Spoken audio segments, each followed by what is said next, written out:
Hey, GB. Welcome back. That is the first time YouTube has kicked me off like that. I mean, they just ended my stream for some reason. I have no idea why, but it's never happened to me before.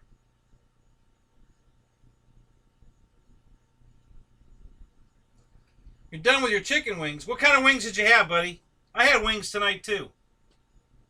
Hot and spicy from Publix. Well, Bill, yeah, we're back.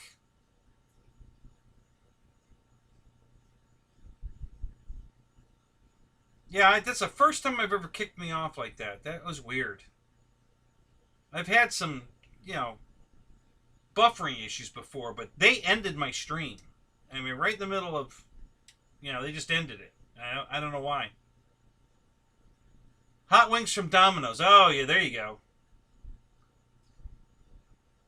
And pizza, too. Oh, you splurged tonight. Yeah, so I had the hot wings from Publix. I just needed to do something quick so I could get to my show. That's usually what I do on Thursday night. We do something real quick and easy so I can just concentrate and get ready for the show. And pasta too. Damn.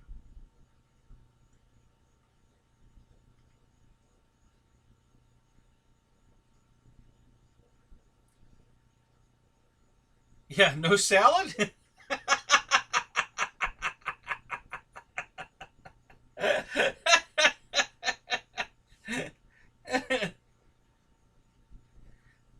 uh, no, actually, she's not.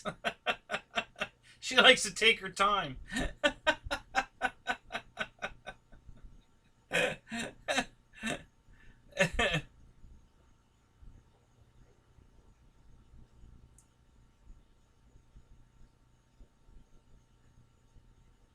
Yeah, smorgasbord. Yeah.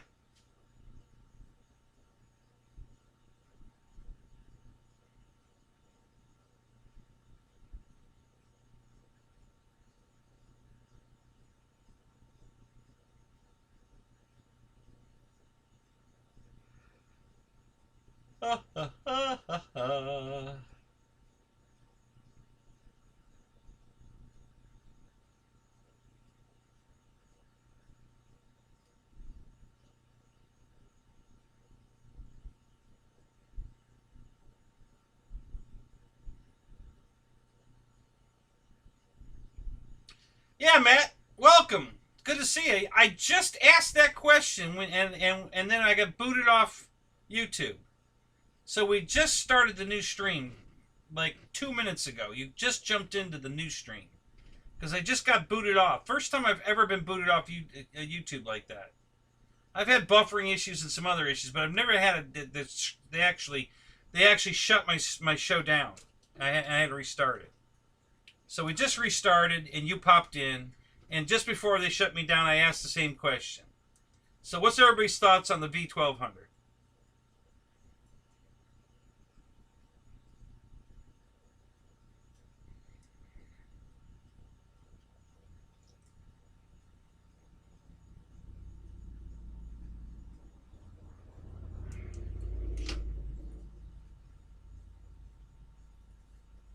I'm back.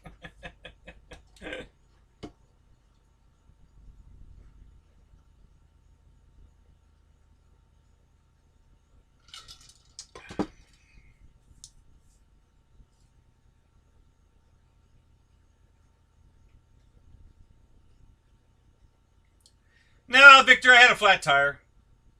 Luckily, I have a quick change set up, so we're back and going. I hate them flat tires. I overcharge them. I overinflate them. Yeah, they don't last long when you do that.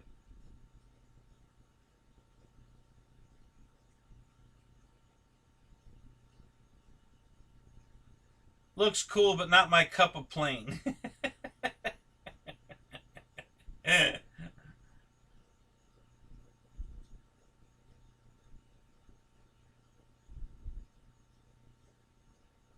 Yeah, man, I was I was hoping for a nice big warbird. You know, I was really hoping for another Carbon Z warbird, similar to the T-28. You know, big 2,000 millimeter, anything. You know, Spitfire, Hurricane, Corsair, anything. You know, that's what I was hoping for. Single 6L battery, you know, big, beautiful warbird. You know, that's what I was hoping for.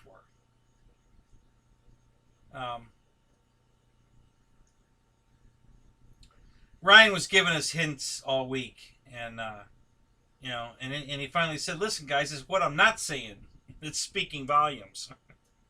So then we kind of, I think it was either Fred or George that figured it out. You know, and said, "So what you're telling me is you're taking all these tail dragging warbirds out to practice up for the maiden of the new bird that's coming out." And then we get the crickets started playing from Ryan. Not you? Okay, must have been George then. Yeah. One of you two witty guys came up with that one. Oh, I didn't know. I was not expecting that. You know, I totally was not expecting that. I didn't even know that was on the radar. That was first I heard of it. So yeah, that was a total surprise for me. The only thing I pretty much figured was it was a prop plane and it was a tail dragger. I had no idea that it was going to be that. That just was a total shock. I didn't see that coming at all. You know, I really didn't. I was very surprised to see that.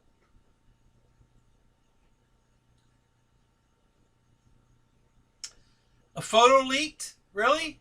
Where'd it leak to? Was it in like Hobby Squawk or on RC Groups? Where'd they leak the photo at?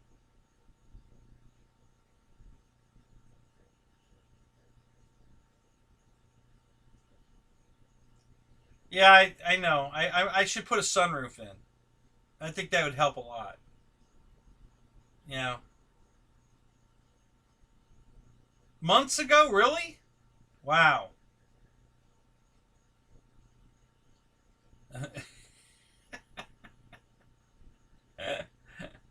Well, I'll have to keep looking. See, that's why I don't see this stuff, because you know, Garth, because I don't go on Facebook. I'm not a Facebook guy.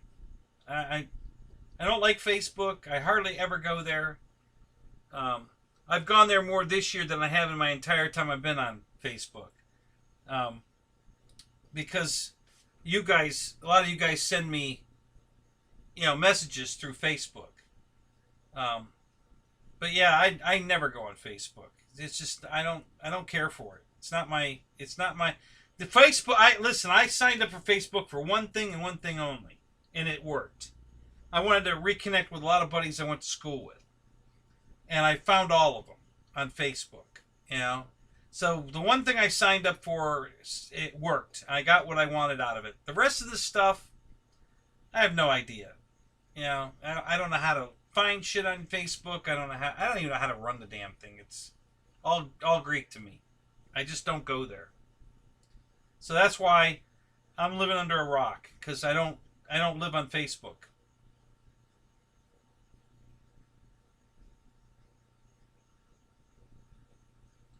Oh, is that what happened? Oh, wow. So somebody got the little feelings hurt and decided they were going to spill the beans. Yeah, well, that sucks. That's too bad. It's a shame shit like that happens.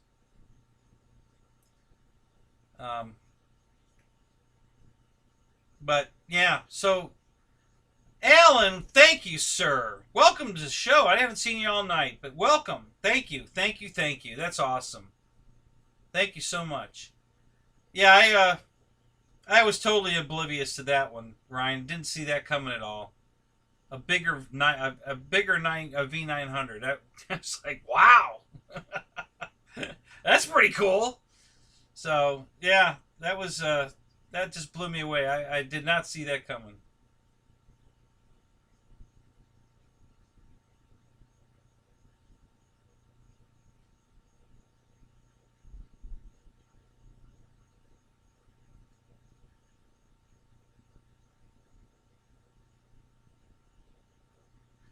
Yeah, I know. I'm trying to work toward it. I'm spending more time on Facebook. I don't like it, but I'm trying. Um, but obviously, I don't spend enough time on it. If I miss this big, you know, uh, leak, for lack of a better word, yeah, I don't know. Um,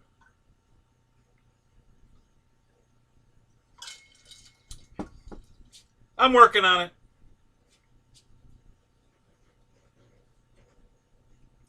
We'll get there one day. Sometime before I die.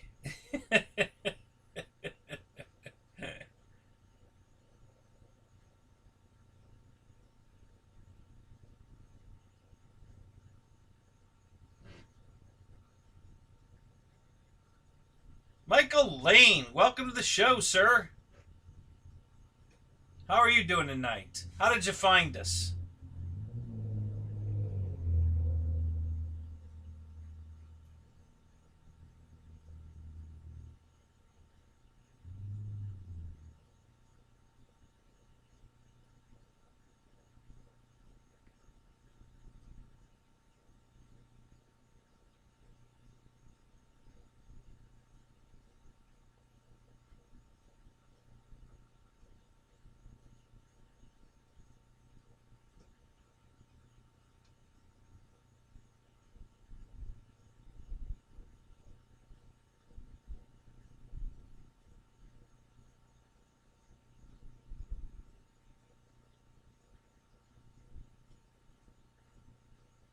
Are you going to put them all up on YouTube, Alan?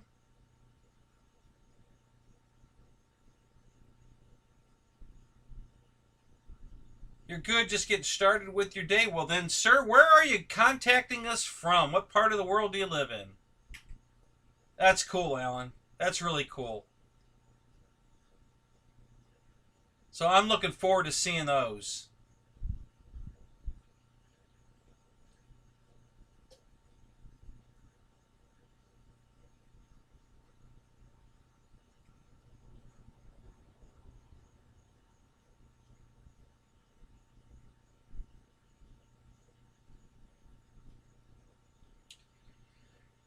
Yeah, that's true, Tara. Thank you. Appreciate that. Yeah, I hadn't changed it yet because I wasn't certain this was permanent. So, but it looks like it's gonna be. So, yeah, I'll have to update that. Thank you. Appreciate that.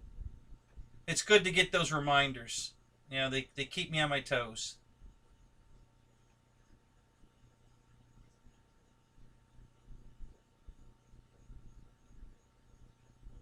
Oh, that's gonna be cool. That's gonna be really cool, Alan. Yeah, I can't wait to see this stuff.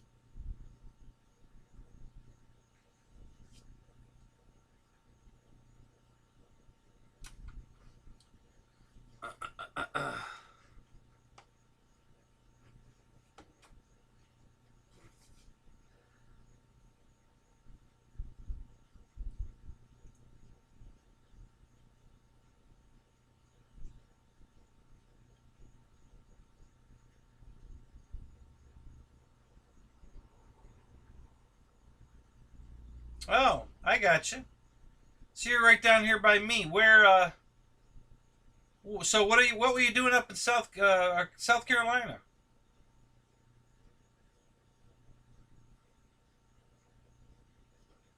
Oh, cool, Wild Bill. Thank you. I'll definitely see him now.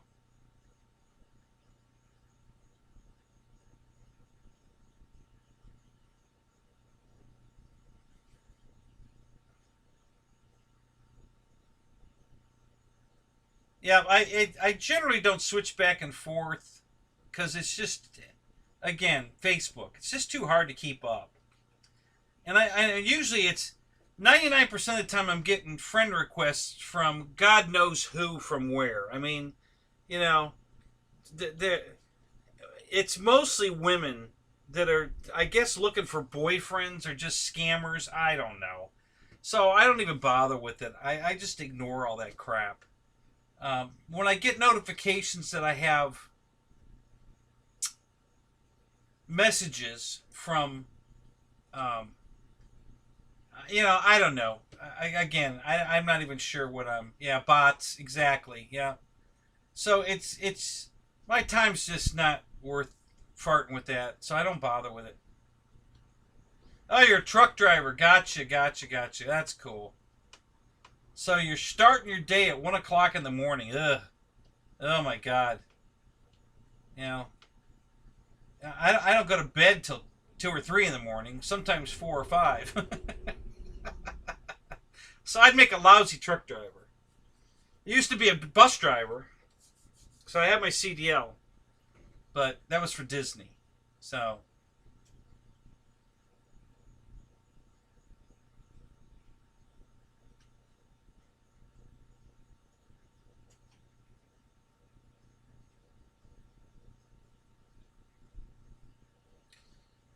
so Caleb, you're new to the show. Welcome, sir. So building drones is fun though. Okay. Are you fixed wing also or just drones?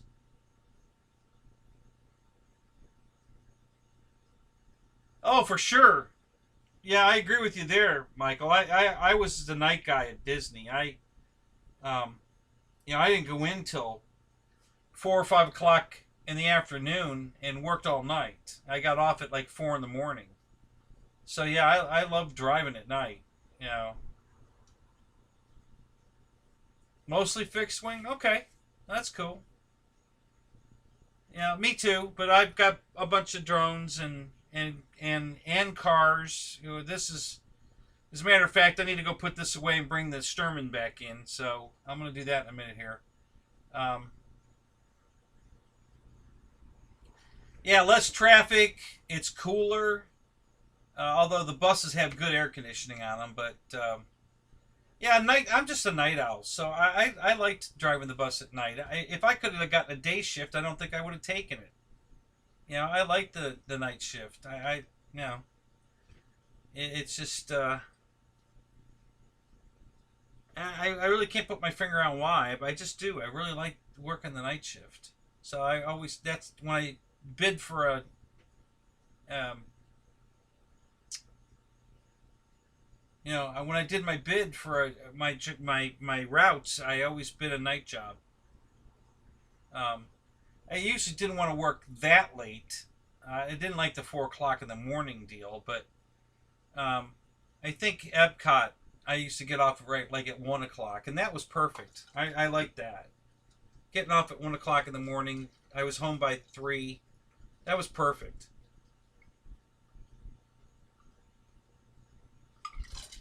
And getting off at 4 and getting home at 6, I didn't like that so much. And that was Magic Kingdom, because Magic Kingdom's open till 3.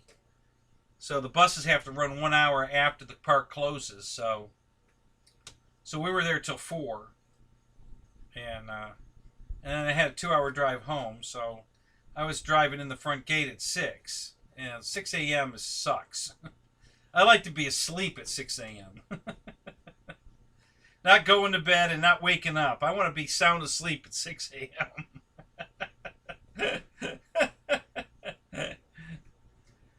You think? Really? You think most hobbyists are night owls? I never really thought about that. It's a good point. You may be right. Because I've been doing this hobby since I was 13. And I've always been a night owl. Um, so yeah. That's yeah, that could be it. Maybe you're right. I never really thought about it like that, but I think you're right.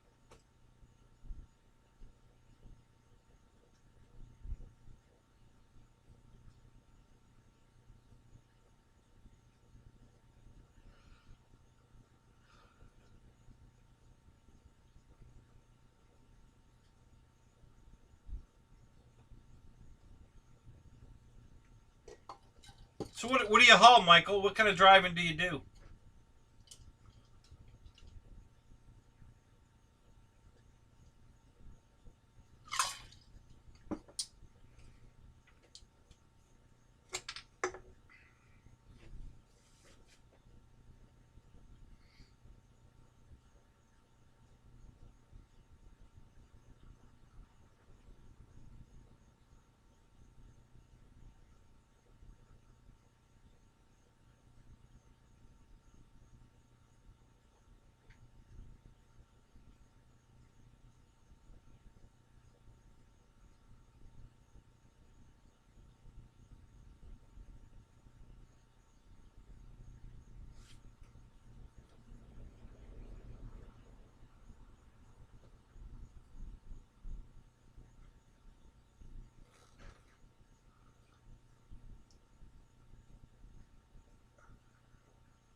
That's funny. Yeah.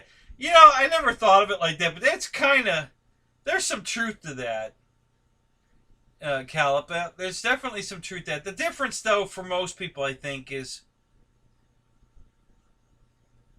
when you're done building a Lego, you're done. Okay? When you're done building an airplane, the fun's just starting. Now you get to go fly it. And a lot of guys just want to get to the flying part. You know, they don't want to do any building. They just want to get to the flying. So, you know, these old balsa stick kits I have here from the olden days. You know, there's a lot of guys that wouldn't even look at that. GB's one of them. He's not a, he don't want to build nothing. You know, he wants a 8 screw, put it together, go fly it. And there's nothing wrong with that. I mean, this hobby is, I for one love these foam airplanes. The detail on these foam airplanes is incredible. You know, listen, I did a lot of scale building back in the day, and nobody in any form of scale building had I ever seen anybody get as much detail into a balsa airplane or even a fiberglass balsa airplane than what these foam planes have on them. It's just unbelievable. Oh, are you really, Mickey? What are you refinishing it to look like? What are you doing? Are you talking about the new Big MiG or one of the other ones? It's like 3 or 4 MiG 29s out now, so I'm not sure which one we're talking about, but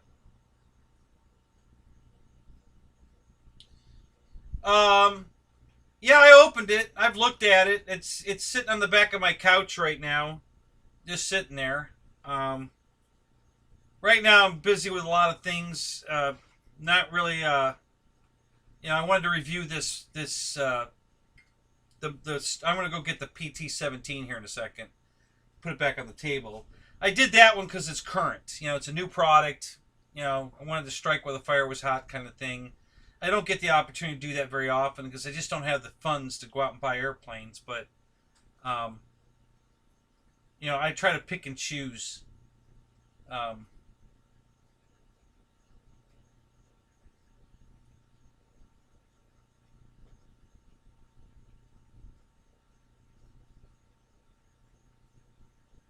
yeah, the big 20. Okay, well that's cool, Mickey. I can't wait to see what you're going to do to it because I got to tell you that other than I haven't made up my mind whether I like the cat on the verticals or not. But man, I love that digital camo scheme. I thought that looked really cool. So yeah, I can't wait to see what you're going to do to it. That's gonna be cool. So yeah, the YF. I'm on the fence on what I want to do with that one. Man, I love that airplane so much that I almost don't want to fly it. When I was originally buying it, I wasn't going to fly it. I was going to buy the kit version and just put it together and hang it up.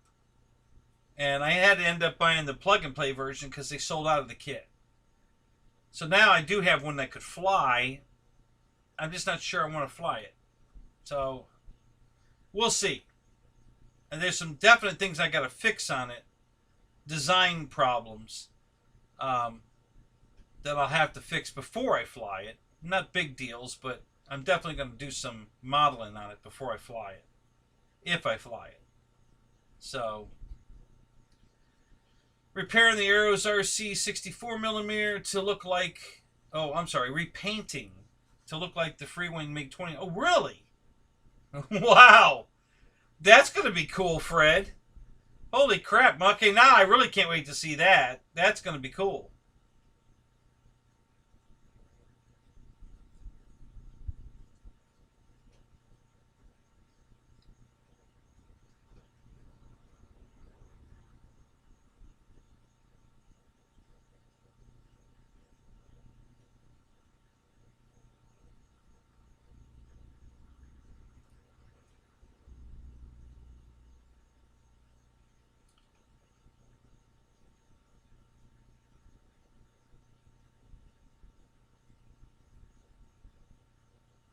So how far along are you on it, Mickey?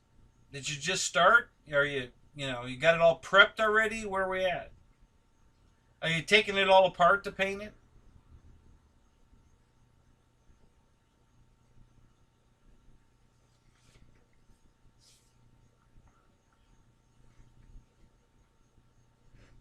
On the Victor?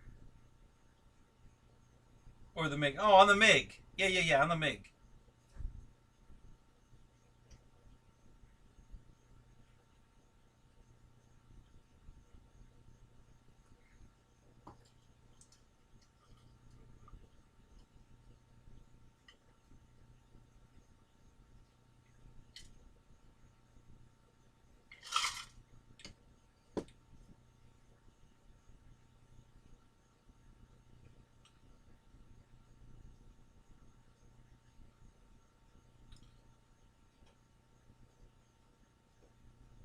Oh, the MiG. You don't even have the MiG yet. Oh, okay. You're just getting ready. I got you. Okay. Getting everything all set up. Did you make your paint booth like Air Marshal did? You get yourself some Dollar Tree foam board and build yourself a nice airbrush booth? That was really cool, by the way. I'm going to do the same thing. Once I get the hangar built, I'm gonna build that same. He's got $10 in that airbrush booth, and that looks cool as shit. I might do one better though. I might put an exhaust fan in mine. I just might. Suck all the fumes and the paint out the back. I can actually direct it someplace. Maybe you can put it through a filter to catch it all. Yeah, we might get fancy.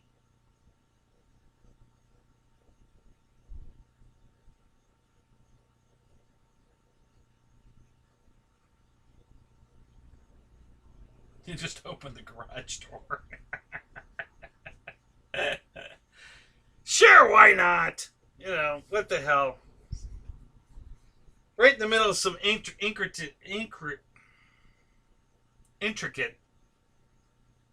paint. A mosquito's going to fly right in and land on it.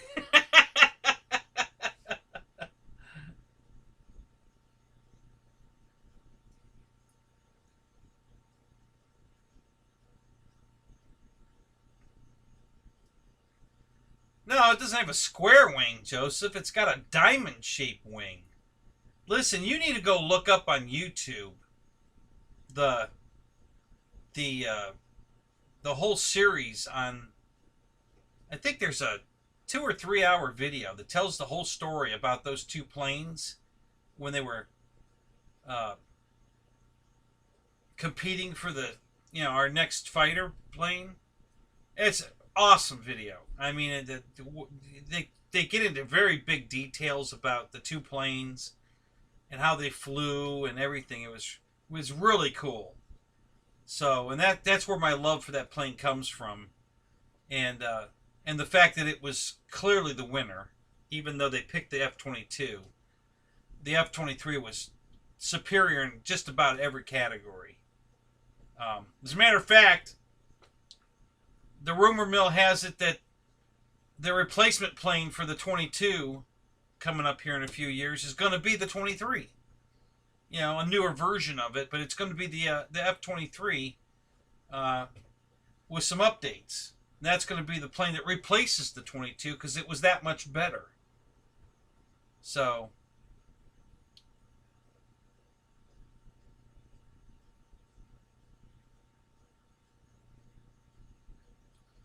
practice has started for the Boozer event. Oh, all right.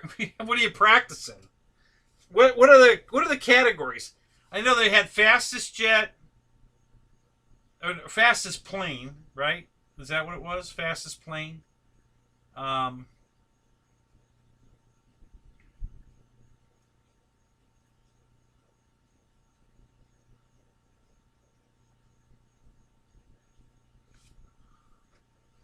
Oh, no kidding, Alan. You flew in a real PT-17? Really? Wow, that's cool. Oh, same as E-Jet? Okay. Same categories. I might have to bring a secret weapon out for longest flight.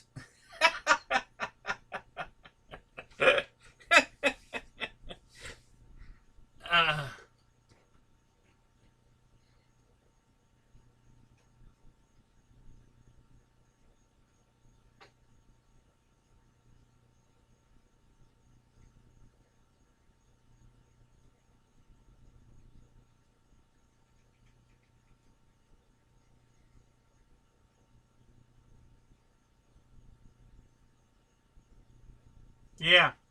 I'll have to give that some thought. I hadn't really thought about it, Matt. That's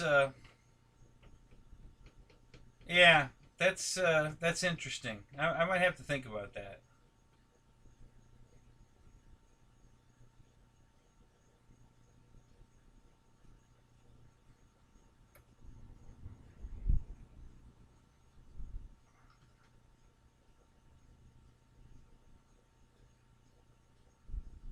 That might be the only one they won't have.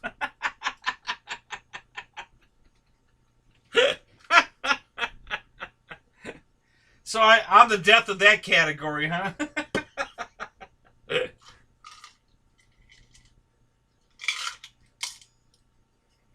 That's funny.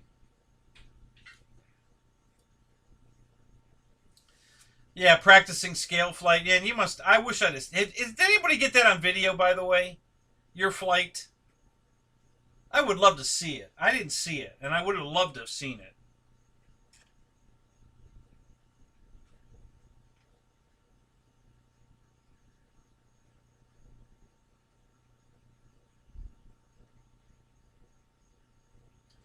Yeah, Boozer was showing the trophies off the other day on his stream, and well, the first thing I noticed is that all the trophies had jets on them, which I was kind of like, well, this isn't a jet event. I mean, I guess jets are allowed, but it's not strictly a jet event. So, yeah, Joseph, that you got to go watch the video. You're gonna absolutely, you'll be fascinated on how these planes were constructed, what kind of tests they had to go through, how they were judged. There's a lot of behind-the-scenes stuff that you've never seen before. It's all classified shit, and it was very cool. So, yeah, do a search for that, and you'll find it's going to be the longest video. It's 2 or 3 hours. Awesome.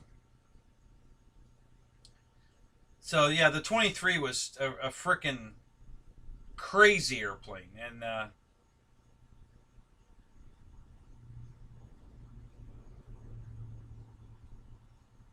stop being picky. Better than nothing. What am I being picky about? Because they were jets on the. I wasn't being picky.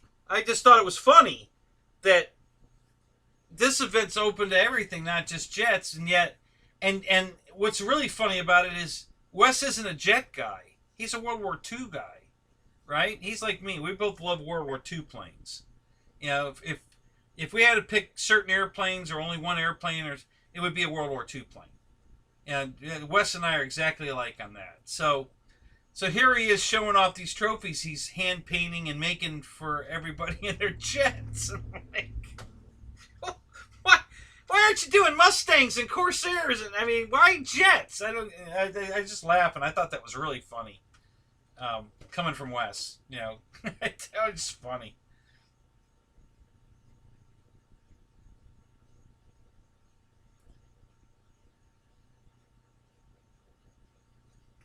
I'll take a little credit, Matt. I mean, you know, you were definitely handling the sticks, you know, so, you know, it wasn't all luck. You know, so that was cool. That was very cool. You know, I would just do a search for YF22 versus YF23, and you'll find it. You know, that's all you got to do. Um, yeah, it's on YouTube. Yeah, it's on YouTube. Everything's on YouTube. Let me see if I can find it.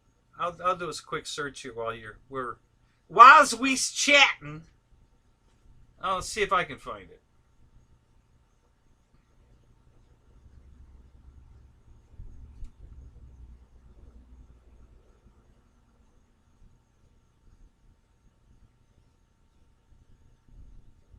I'm surprised you haven't already seen it. You know, have you seen the YF23 before now, or is this something you're just learning about now?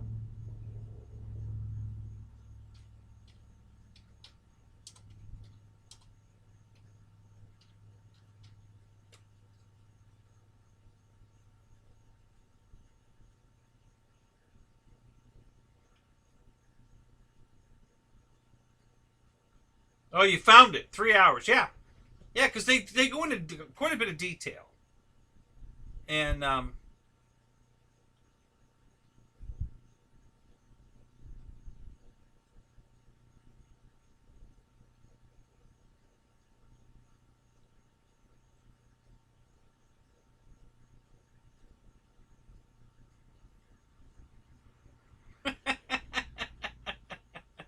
Ronnie, it is toy grade.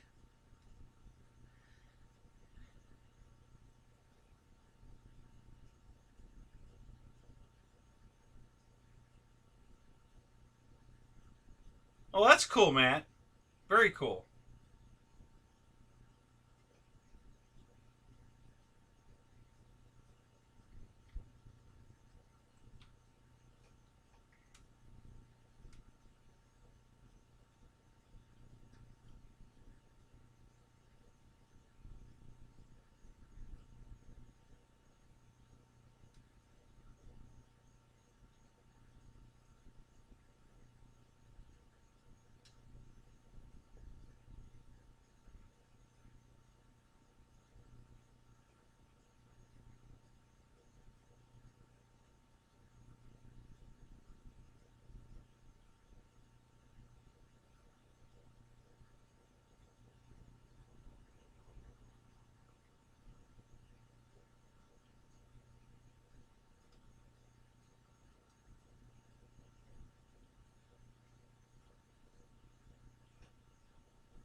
Well, I'm glad you found it. I can't find the 3-hour one. I'm finding all the sub videos, the smaller versions, the snippets here and there, some other ones done in conjunction, but I'm not finding the big one.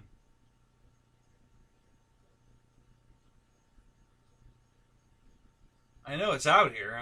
It's just not pulling it up quick like I thought it would. Searching, searching, searching. Keep those wheels rolling, rawhide. Yeah, I don't see it. Damn. I don't know why. It should be out here. Well, obviously it is. You found it. I just wanted to find it. Love watching it. I might watch it again when we get done with the stream. And I'm being serious. I may go to the house and watch it. It's a damn good video.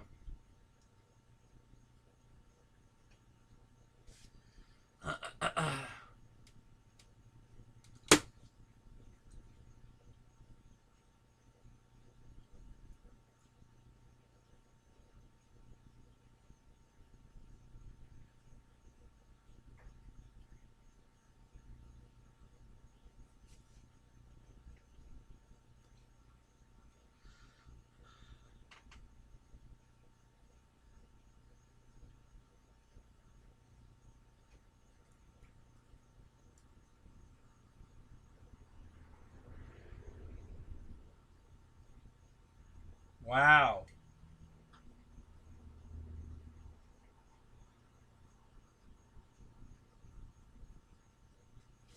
Holy crap, Alan. That's awesome. Holy shit.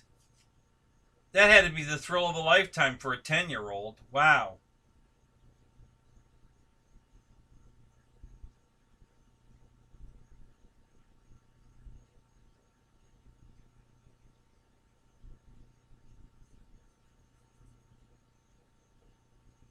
All right, guys. I'm gonna go. Let me go get my my PT-17 is actually sitting in the driveway at the moment. So let me go put my Tonka toy away, and I'll go get the PT-17 and bring it back. So let me go get that real quick. Oh God, this thing's heavy. Oh Jesus.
Got a little dewness on it. All right, let me put this here.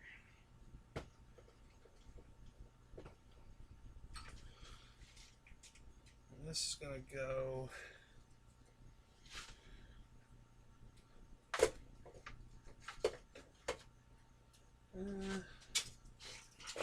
right here. Okay. So now we can turn this like this. There we go.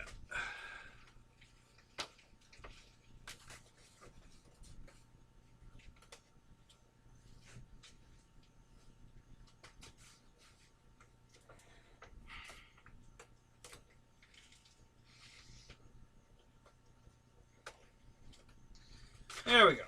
Back in the saddle. All right. Let me get a paper towel. Wipe a little of this dew off.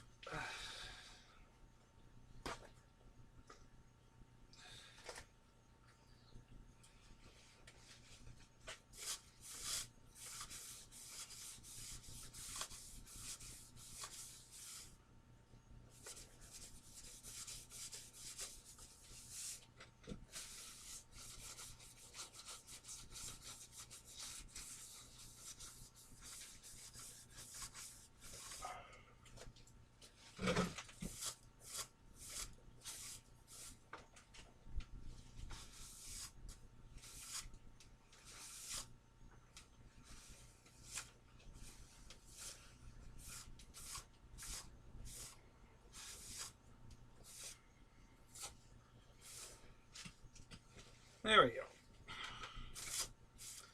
Hey, Air Marshal's back. What's up?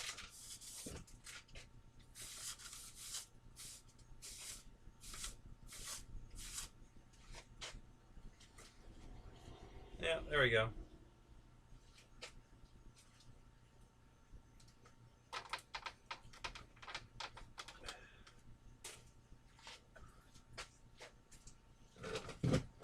Okay.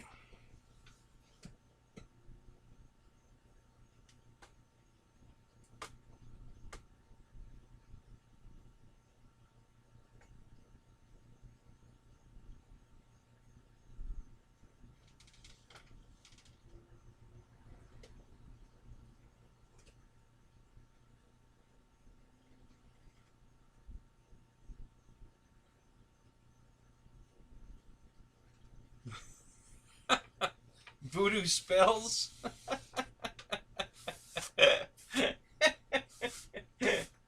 Oh, that's funny. All right. All right, I gotta move because I can't see my chat window. How was I doing this earlier? I must have been looking through the airplane somehow. I guess I was. Yeah, I guess I was looking through here. So I don't know if you guys are gonna be able to see me. I guess you will.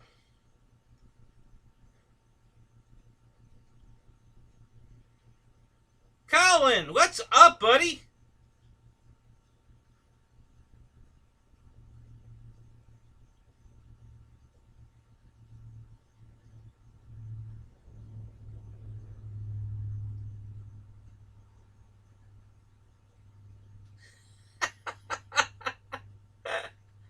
Hey, you need to train them damn UMX Dobermans to take the trash out to the street. What's the matter with you?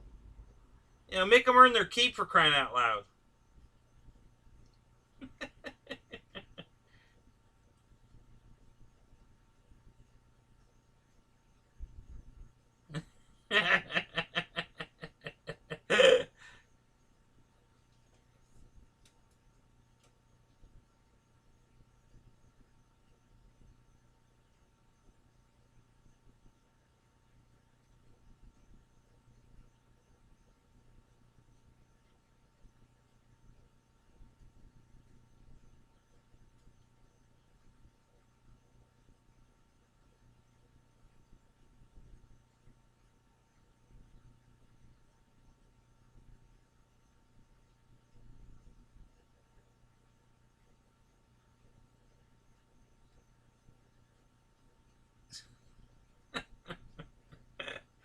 and loving the shit out of you, but we won't go there, right?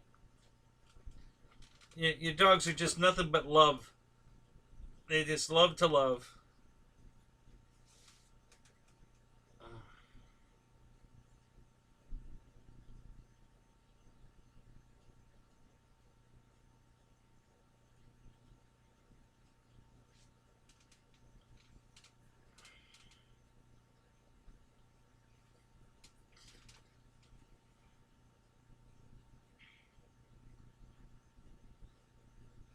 Yeah, you guys can see me.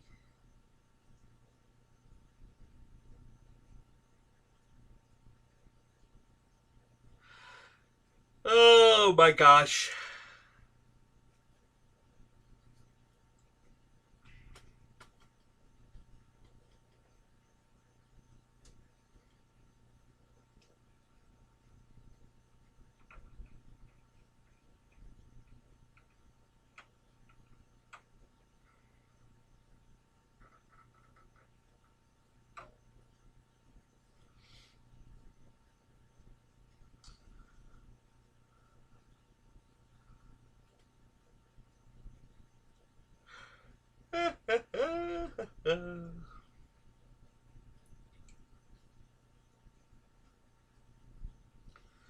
So you painting anything, Air Marshal?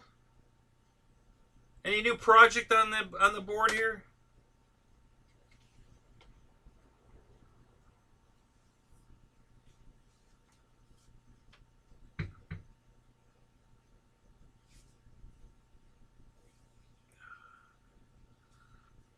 Oh, wow. Whoops. Don't break it. I haven't even flown it yet. Let's not break it.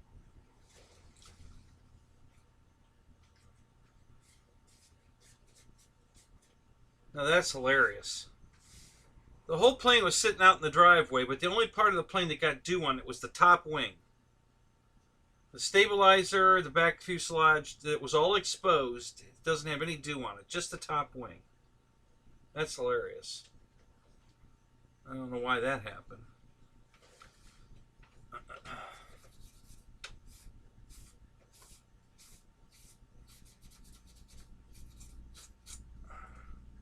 I guess I just caught it in time. The whole plane was going to be wet in another hour.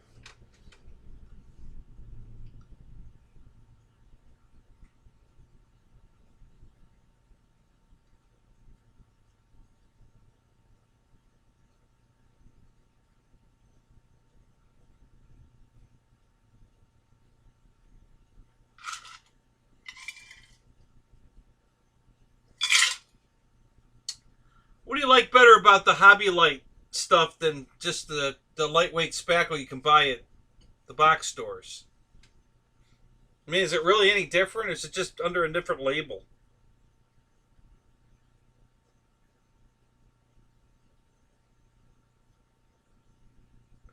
It's made by LX Models, Joe.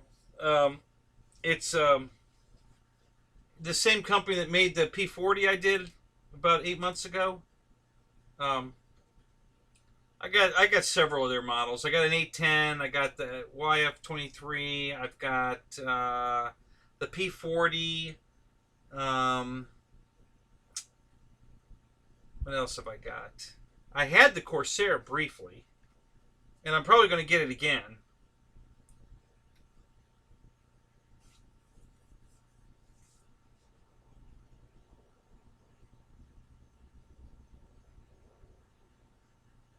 Really? God, the stuff, the lightweight wall spackle stuff I buy, this stuff, this DAP, Fast and Final lightweight spackle. Man, this stuff sands like tissue paper. I mean, literally, it sands way easier than foam or balsa would. So you're gonna sand that stuff off before you sand through the wood or the balsa or the foam. So.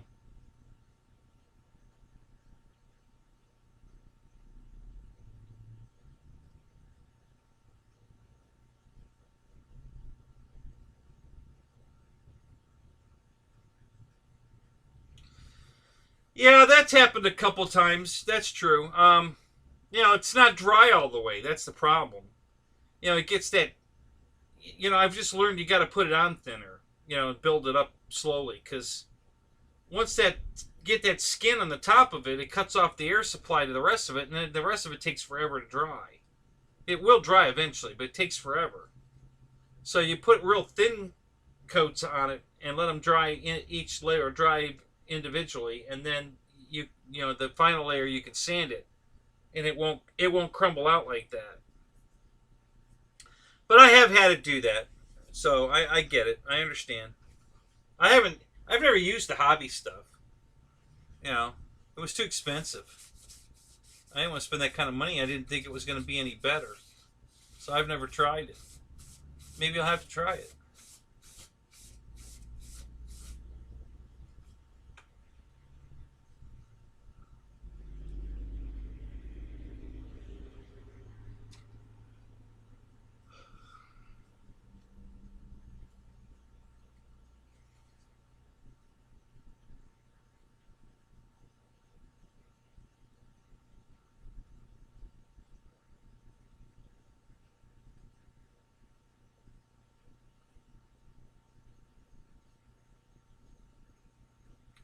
Wow, Alan, that's cool.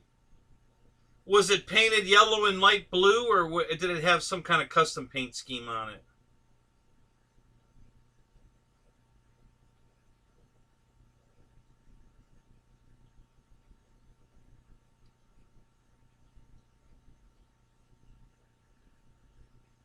Yeah, I thin this stuff with water sometimes. It depends on what I'm working on.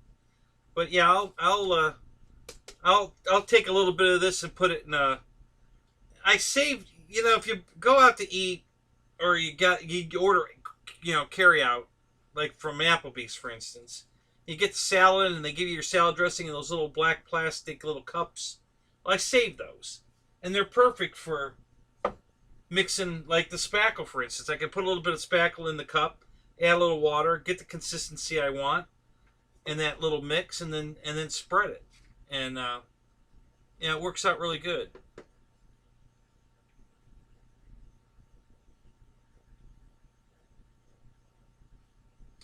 So Joseph, here, go to Banana Hobbies, okay, and I tell you to go there for two reasons. One, because uh, General Hobbies, the guy's an asshole. But the other reason is that Banana's got a shitload of pictures up. I mean, from every angle, I mean, a shitload of pictures. So you can really get a look at it from every angle. And that's where you're going to end up buying it. I mean, more than likely. You know, there's only a couple places that carry LX models. And Banana's one of them. And that's where I buy mine. I think I bought all my LX models. Well, the Corsair I had to return, I bought from General Hobbies. And the guy wouldn't fix it. He wanted me to put packing tape on it to fix it. The hinges were broke. It was ripped out of the wing, and, you know, I only wanted him to do was, you know, I was going to send this wing back, and he could send me a replacement wing, and no, he just said, just send the plane back. Okay, so I got my money back. I sent him the plane back, and that's it for me with that jackass. First, he wanted me to just fix it with tape. He wanted me to go online. He sent me a link to eBay where somebody was selling packing tape, the reinforced packing tape that has the lines in it. And he wanted me to just tape the broken flap and aileron back on with this tape. That was his fix. You know, I just spent $400 for this airplane, and you want me to tape it back together? No, that's not happening.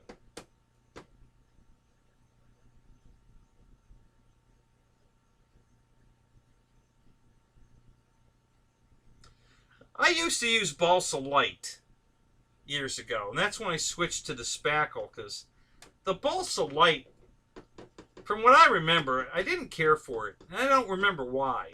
I remember you because it's the color of balsa wood. You know, it's that light, real light tannish yellow color. You know, it was, you know. So when you got done sanding it, it looked like balsa wood, but for some reason I can't put my finger on it. I didn't like it.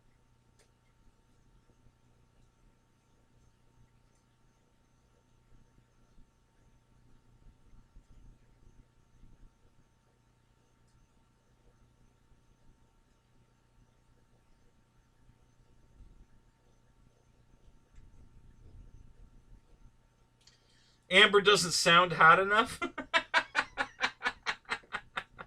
Well, have you got somebody recording some stuff for you that we need to know about?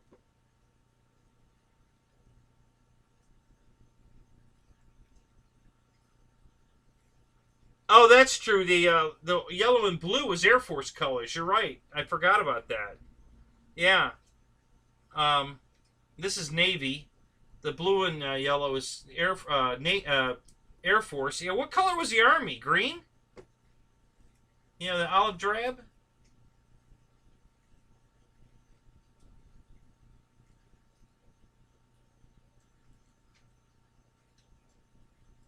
Yeah, that's you probably picked the same girl I picked. There's a Australian voice. Karen, I think her name is, or Sharon. That's the one I always picked when I'm doing the synthesized stuff.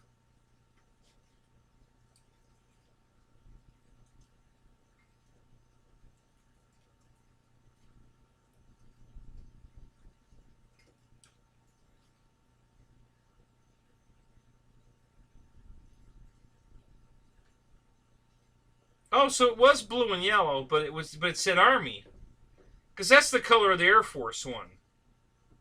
Um, the trainer. It's got the same yellow wings as this, but the fuselage is blue. It's you can't see it. It's on the box, but you can't see it.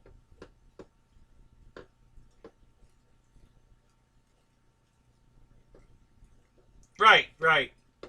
Yeah, Dave, I get that. Yeah, I know I haven't used Hobby Light, but I used to use that balsa, whatever you called it, balsa light or whatever it was. I remember using that.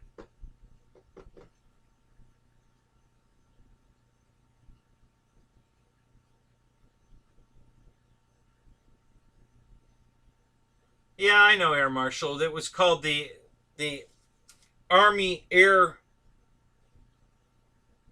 United States Army Air Corps. So it was USAAC, United States Army Air Corps. Yeah, yeah, I know, but I didn't know if. I suppose by the time the Air Force was established, they weren't flying Sturmans anymore. But you never know. They might keep them around just for some, training that you can't get in any other airplane except something like this.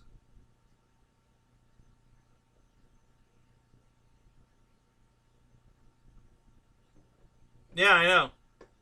Yeah, which site are you going to for that? I know. I have a couple sites I use. Same thing. You just type the message in what you want.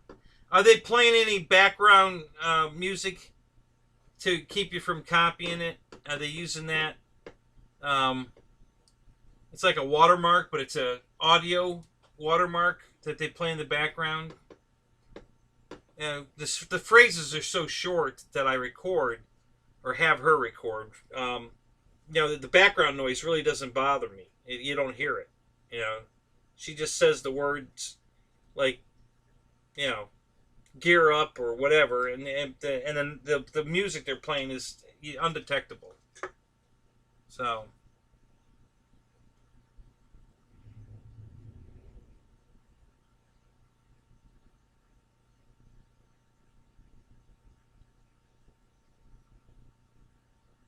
are you still here, Ronnie?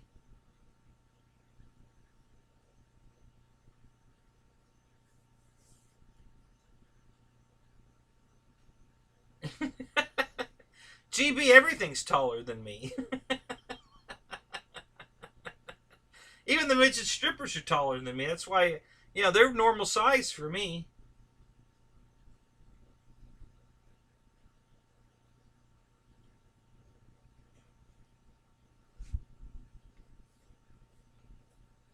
Oh, the Google Developer Network. I haven't checked that out. I have to check that one out.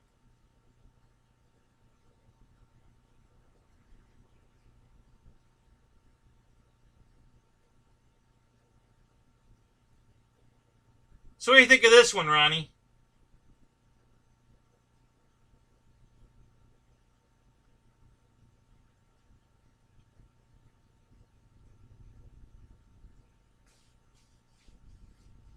Okay, Alan. So I guess that was the Army Air Corps back, you know, that plane was from back then.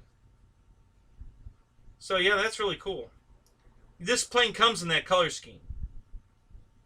If you haven't seen it, just do a YouTube search for the PT-17.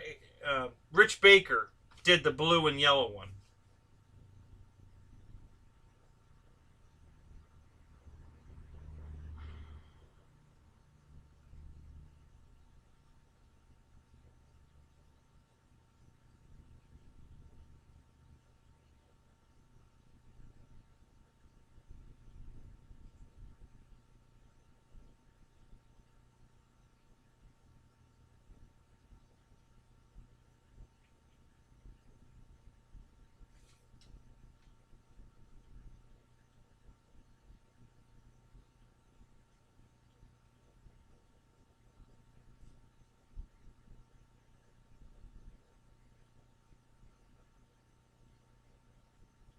Right, yeah, it was Army Air Corps. USAAC. That's what we used to have. Yep, the United States Army Air Corps. Yep.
Ronnie, the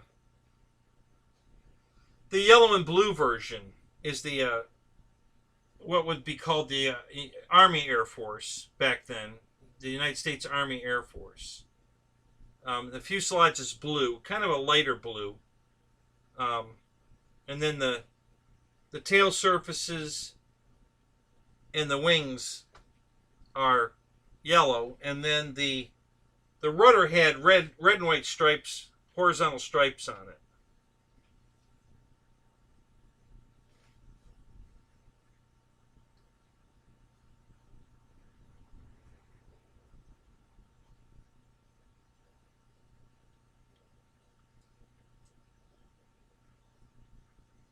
What year was that, Alan? I don't remember what year the Air Force was established.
$1947. Okay, cool, Ronnie.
Oh, Colin, that was great.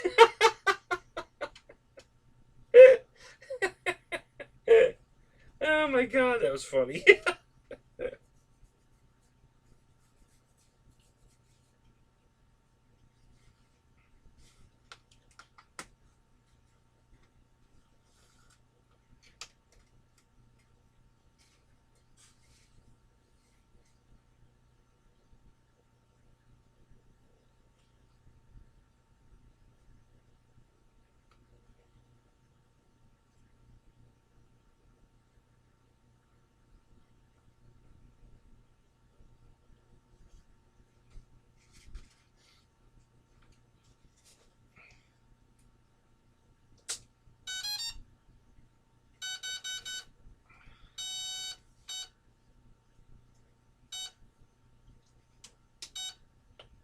Welcome to OpenTX.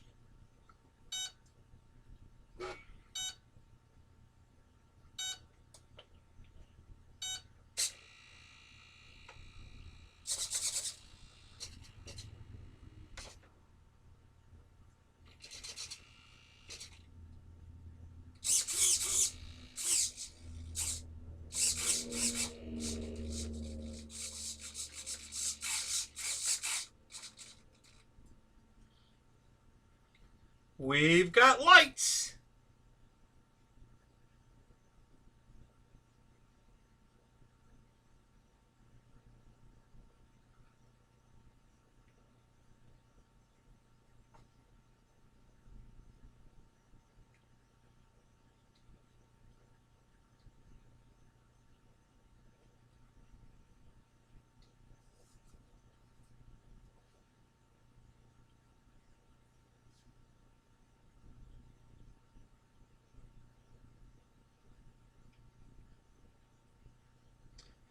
That's good to hear, Alan. You know, somebody in the chat earlier said the same thing.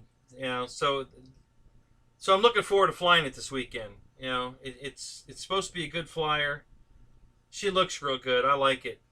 I love the flywing wires inside the wings here. You might not be able to see them, but they're there, and they look really good. And yeah, I'm just really happy with the way this turned out. You know, I got lucky. I didn't get a DYNAM model like the one Dave got. This one actually went together like it's supposed to.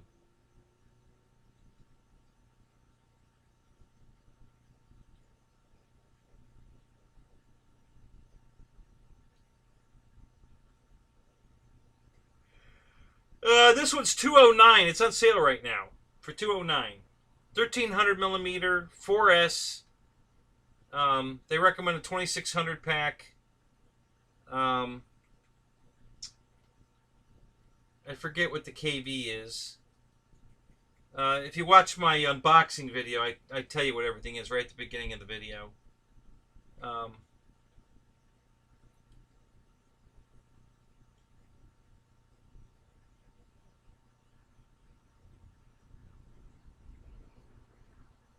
Oh, is that what it is? 650 kV? I couldn't remember. Yeah. So, yeah, it's pretty sweet. I gotta tell you, I'm pretty happy with this build. It really turned out nice. It's a good looking plane. They have a tiny bit of yellow touch up to do, just a tiny little bit. So I have a couple of yellows in the house. I'll have to check and see if they match. If they do, I'll just use them. If they don't, I'll go get some paint mixed up. Not a big deal.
gonna buy one of these, Alan? Yeah, but you're gonna buy the Army one. You're not gonna buy the Navy one. You're gonna buy the Army one. I would too in your situation.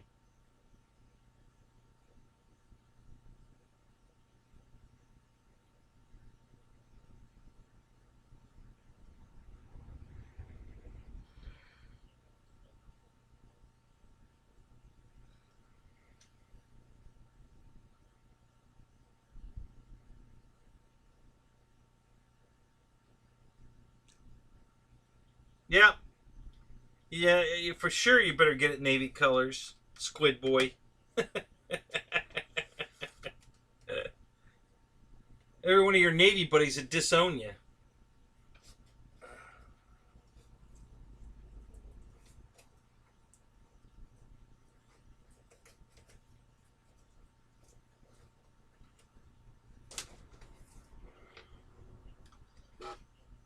Yeah, I take that back.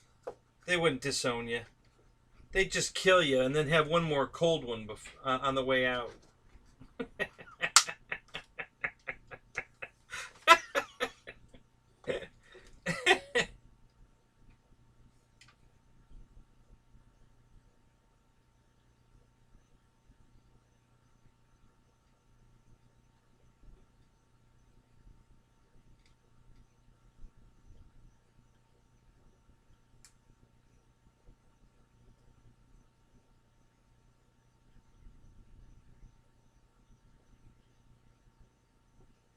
Yeah, I got my phone right here, Dave. Send it.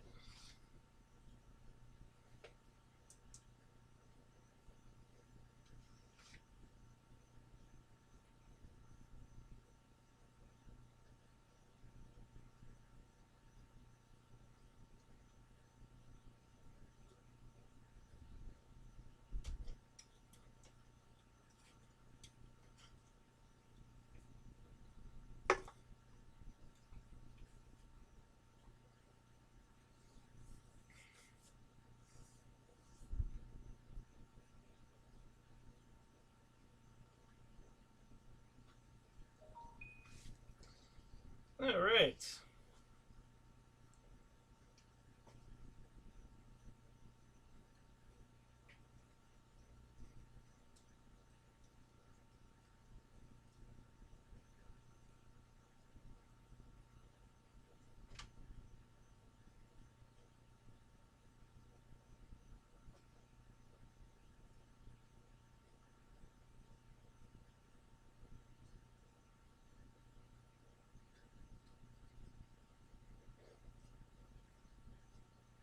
Well, that's cool, Dave. Whose is that? Is that yours?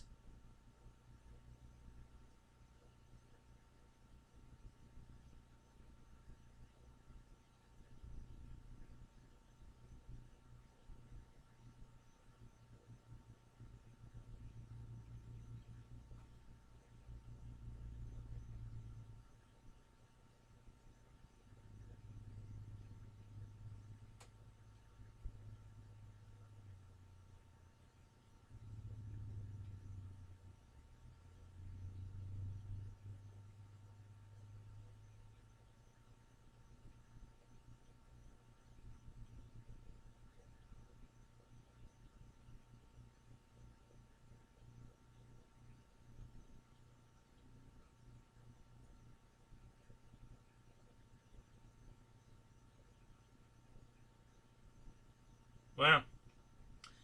It looks like the way the photo looks, unless you zoom it way in, it looks like you're flying with the Bombay doors open.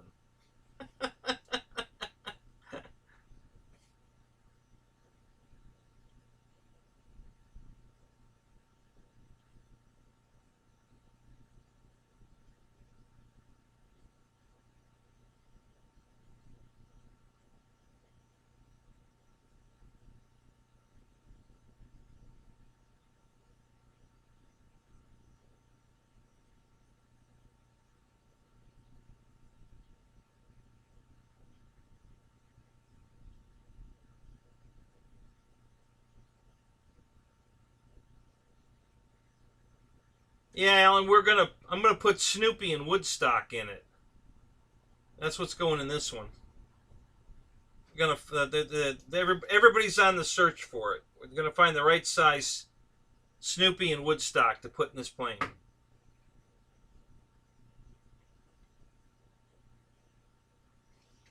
Yeah, Dave, I saw that. I've never seen a model do that. How'd you do that?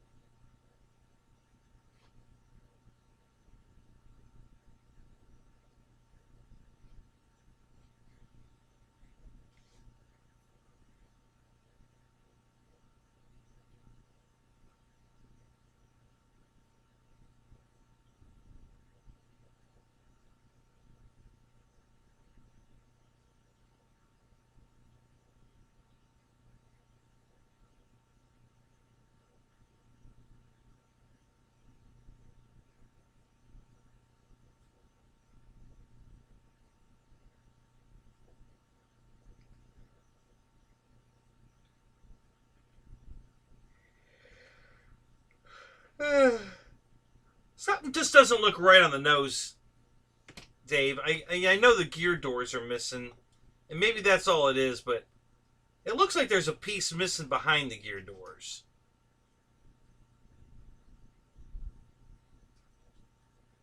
Yeah, it looks badass for sure. It looks great. Yeah. Oh, you photoshopped those in? Maybe you should have photoshopped the door, the Bombay open too.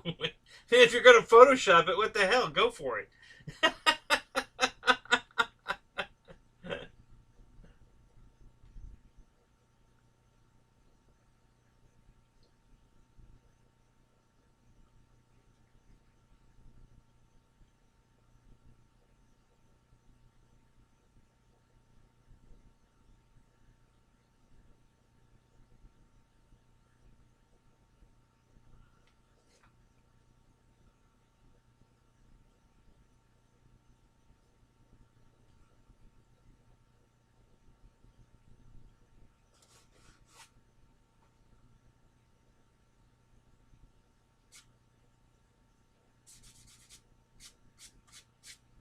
I think I'm gonna clear coat this thing. I'm gonna keep it a satin finish. I don't want it shiny, but I think it looks too.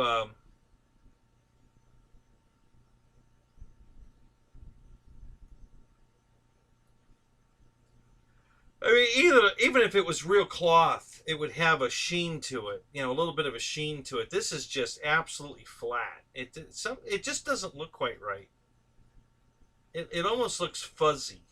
You know, like it has velvet or velour on it almost. Yeah, it's really weird looking. I mean, it looks good, but it just almost looks fake. Like it would be, you know, soft.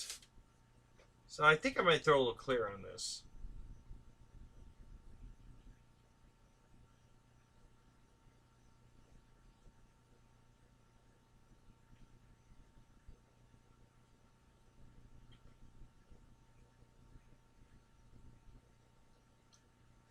Oh, sorry, Keith. I just need air. I'm not really tired. Not falling asleep. I feel good tonight. We can keep going all night. You know, go for a new record. But I mostly want to clear it just to keep it cleaner. You know, this is going to be very hard to keep clean. But if it's got a clear coat on it, like you can just Windex and wipe it off. It works really well for that. So I think I am going to give it a light clear coat. There's a couple spots I got to clean up. And then I think I'm going to clear it. I think in the end it's going to be better.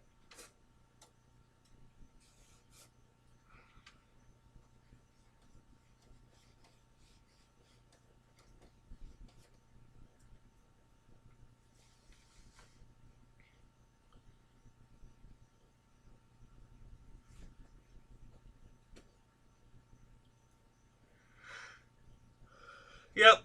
Too much CO2 in my shop. That's it. Is that code for something?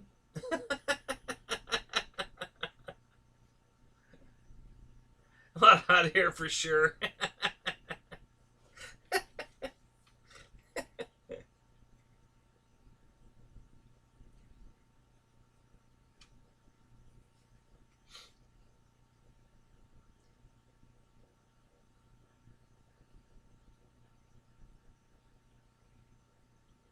Oh, the paint I use works good. I use that clear coat from what's the name of that damn company again? Duplicolor.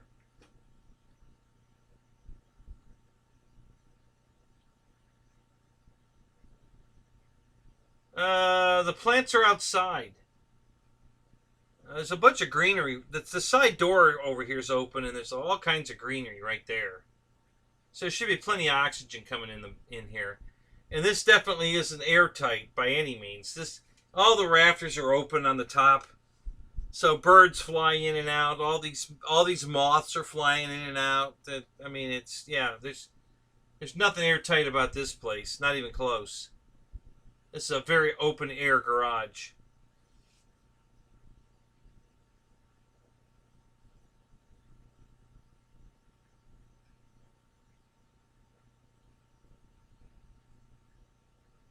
Methane.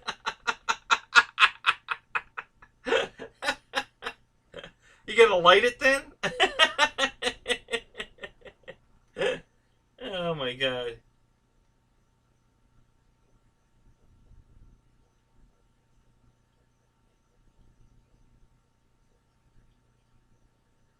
Fritos?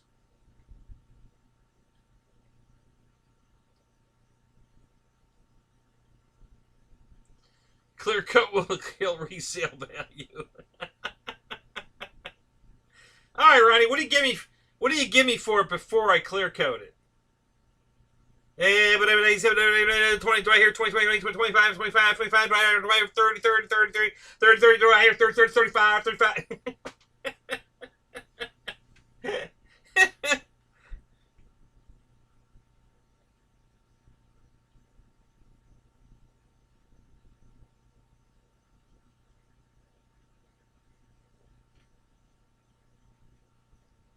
For 500 in Super Chat, I will light a fart. I'd light a fart for $500 in Super Chat. Gladly.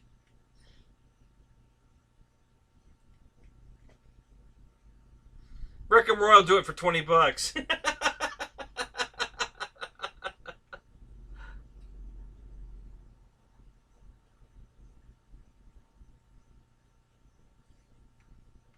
Yeah, Alan, I like it.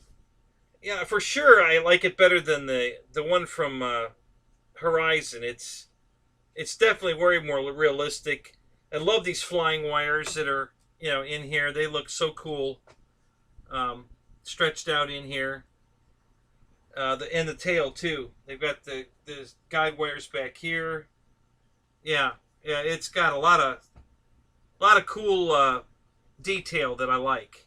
So yeah, I like it way better than the Horizon Hobby one. I don't know who else makes this in foam.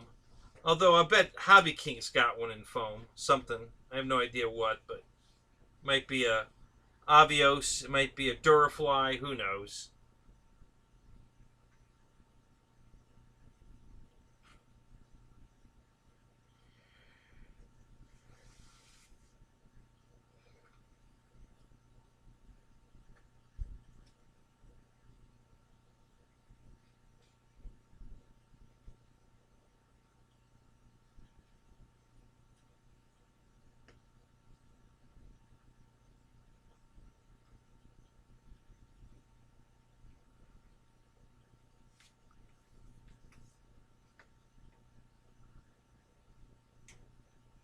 Great way to remove butt hair. God.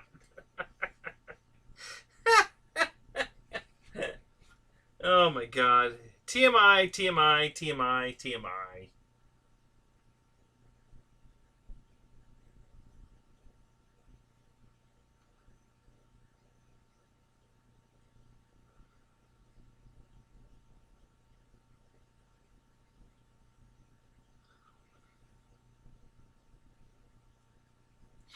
Yeah.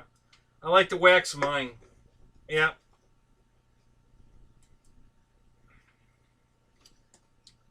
I'm into that kind of pain.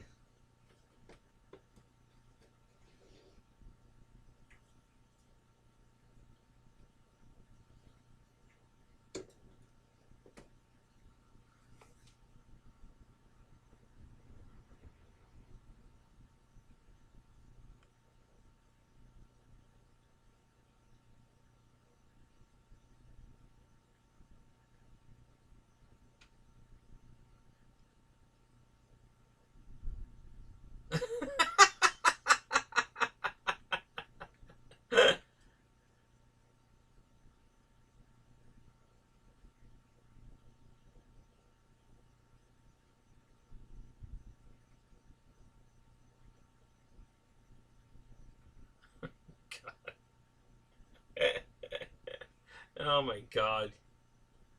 Sick! You're all sick, I'm telling you. You're just sick. Oh my God, it's hilarious.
Oh no, Joseph, it flies fantastic. Go watch Air Marshal fly it. You'll be amazed. And it's fast. It's really fast. It flies great. Yeah, go open a second YouTube and just type in YF23 and you'll see Air Marshals, or not Air Marshal, but RC Informer flying it. And he's flying the frickin' paint off of it. So yeah, go take a look.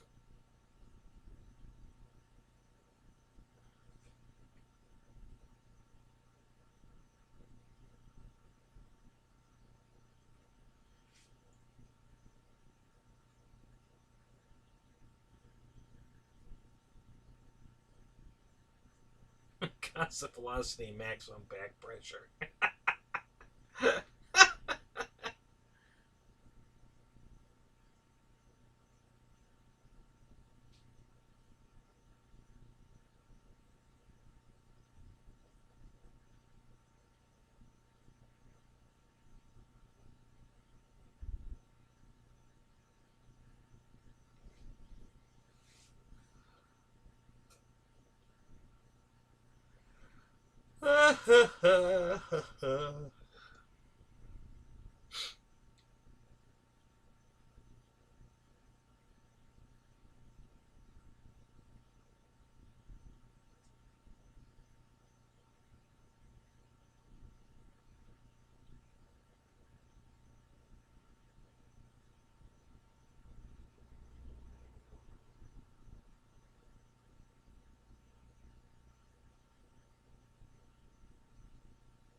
Oh my God. So you're literally measuring the sound of your farts, are you? Wow.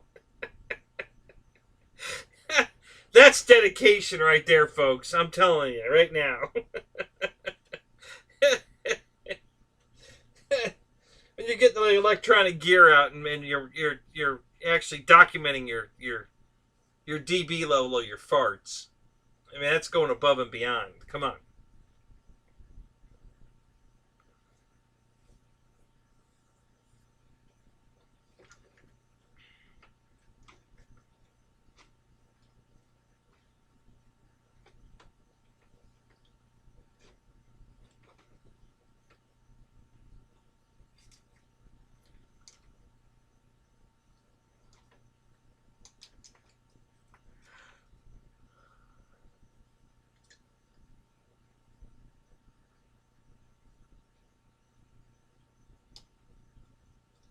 Okay, Keith, buddy. Hey, have a good night, man.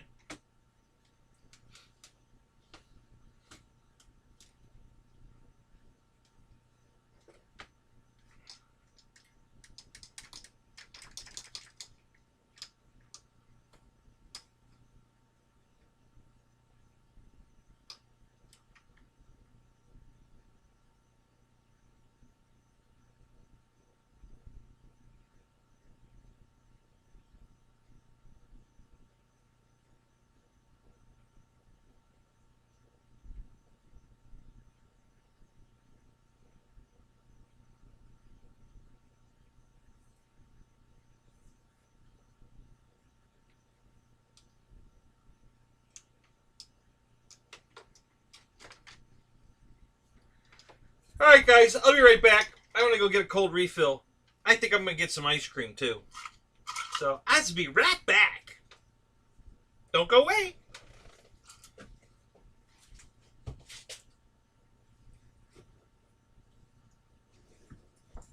Pick up my transfer case. I've been kicking it all over the floor tonight.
Uh-oh. Uh-oh, I see piles of shit. That don't look good. Why are we emojiing piles of shit?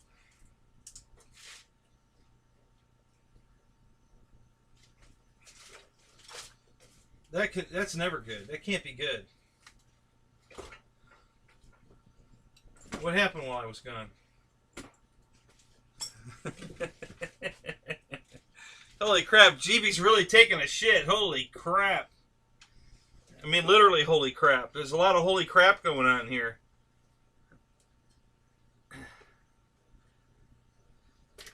And oil, too.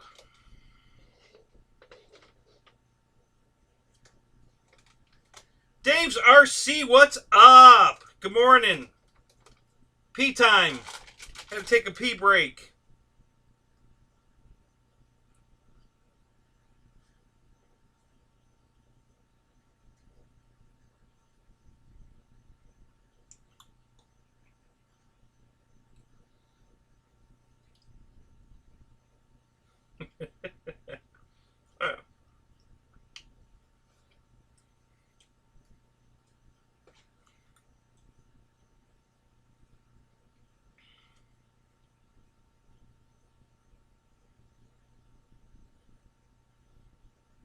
You had to let the poop emoji fly.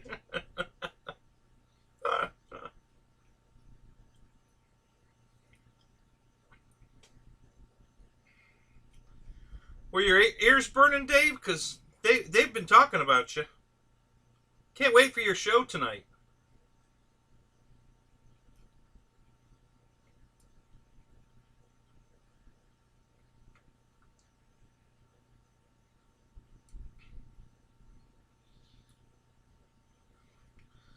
Fishing for brown trout.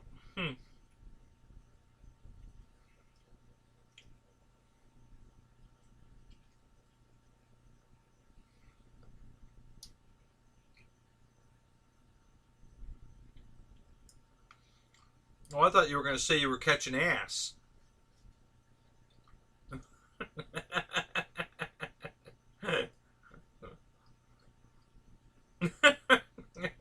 There you go, ass bass. We all think the same.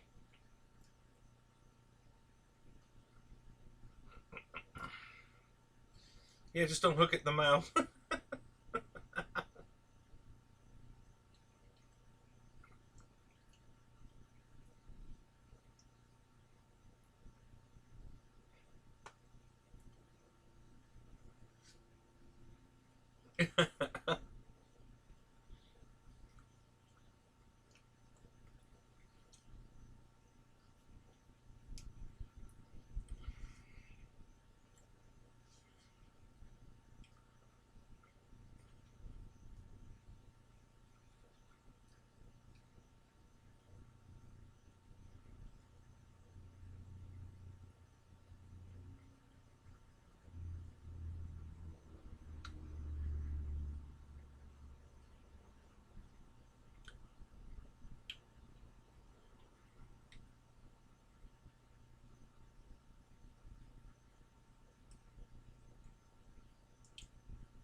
So, Dave, how did the cannabis harvest go?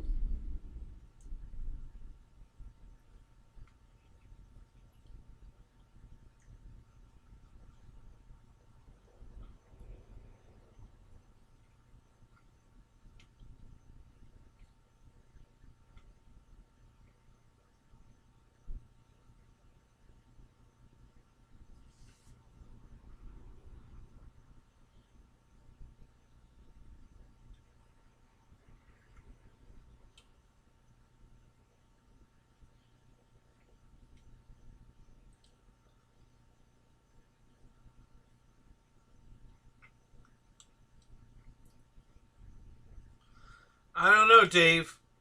What Amy tells us, cows got nothing on you.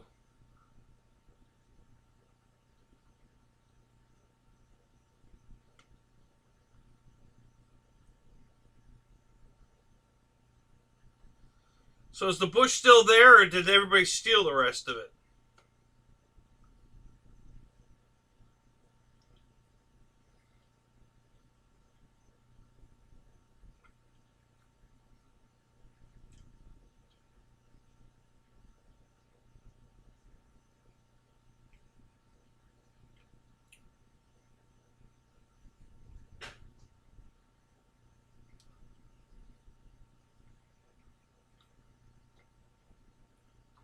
No, you've got every bit? Oh, good for you, buddy. In the video, you sounded like you were going to give up after so long, so that's cool. So you got the whole thing.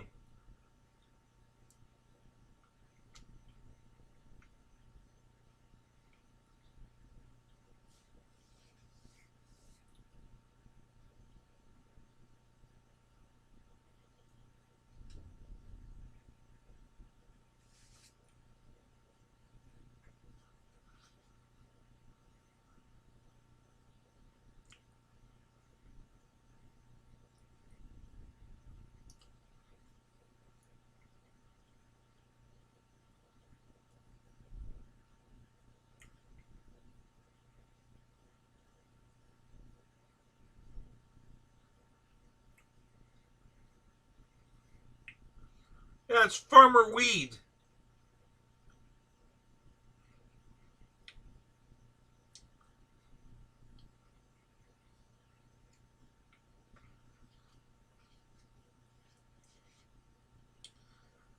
Dave's Farmer Weed Show.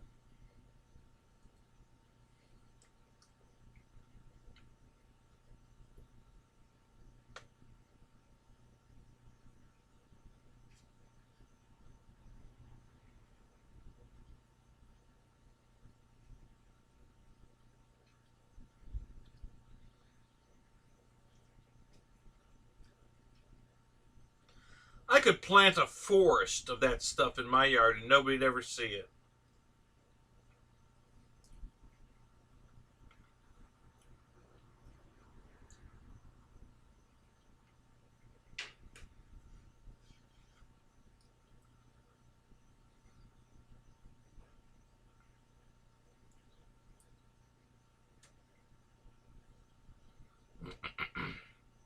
£1.50 would last you all week. Holy crap.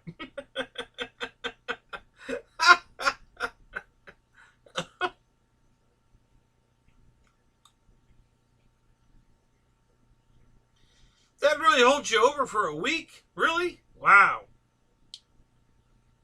You got willpower, buddy.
So, Dave, where you live, it's legal to grow it? Is it legal to sell it?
Oh, that's cool.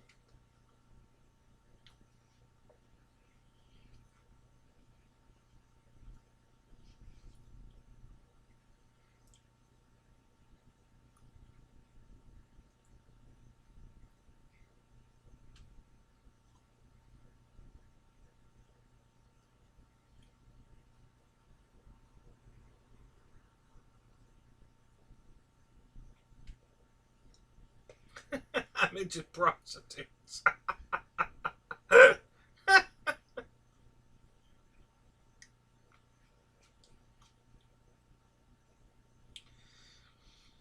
it should be legal. It's the oldest profession in the world.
Heavenly Hash ice cream from Publix. If you haven't had it, it's the best ice cream ever.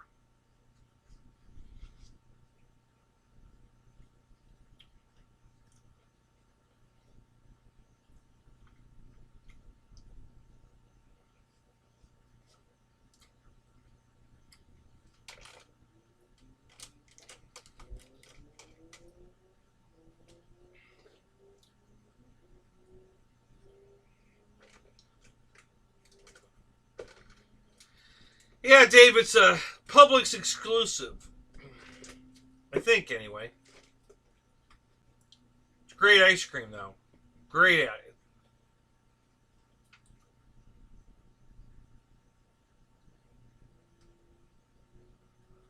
No, I don't think so.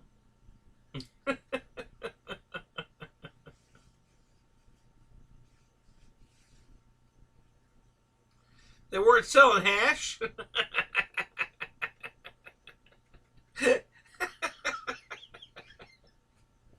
Oh, you mutton head.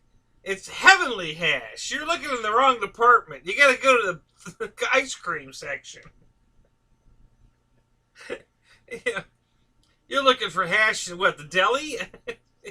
You're in the wrong part of the store, dude.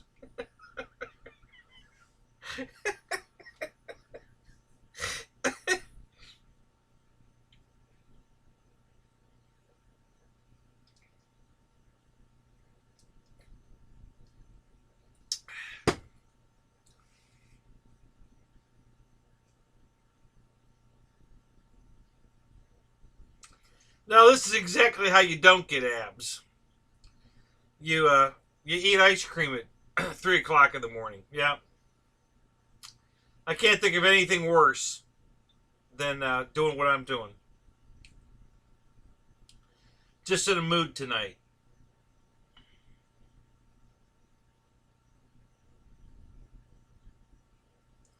Oh, at the dry herbs. Yeah, yeah. We're in the spice aisle. Is that?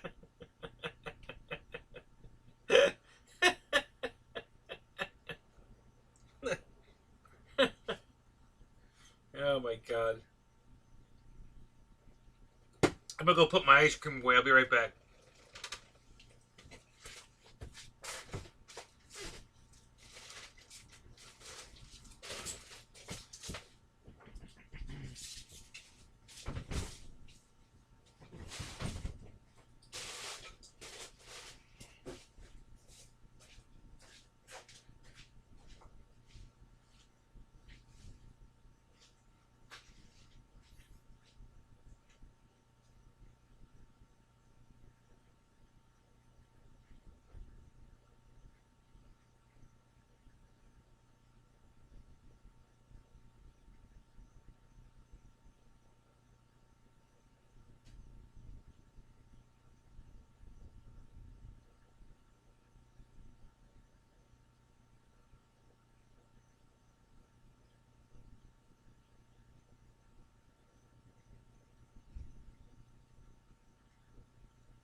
All right, I am back.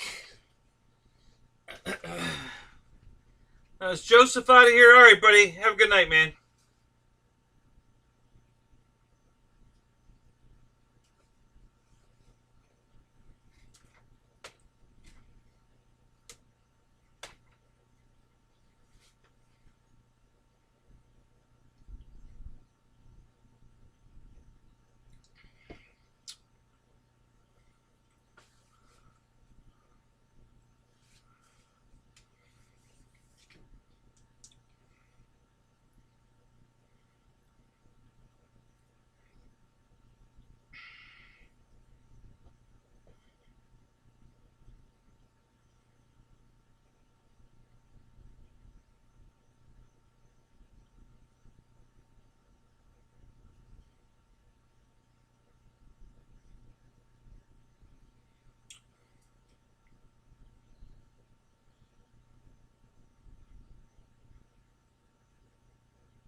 Hey, Dana, what's up, buddy?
You guys are fucking nuts.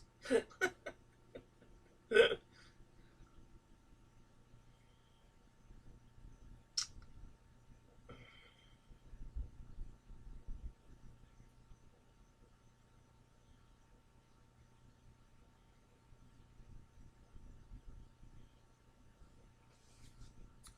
just writing myself some notes. Oh, back to that one, huh?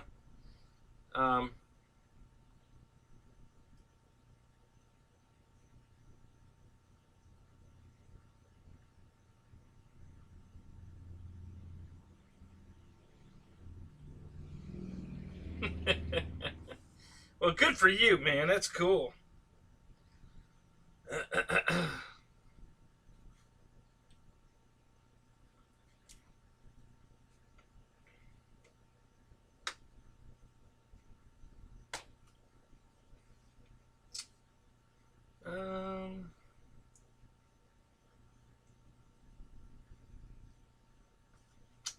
Just making myself some notes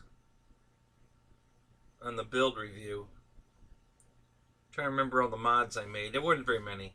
Very few.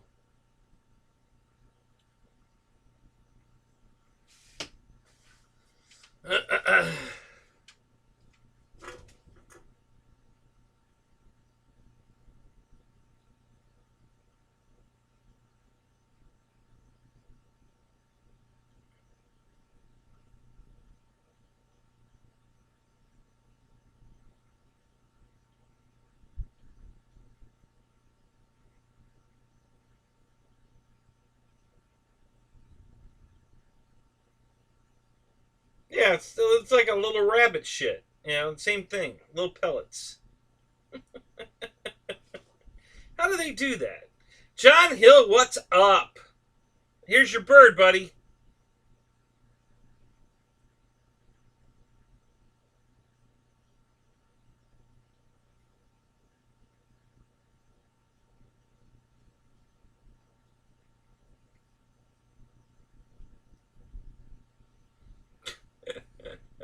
Maybe.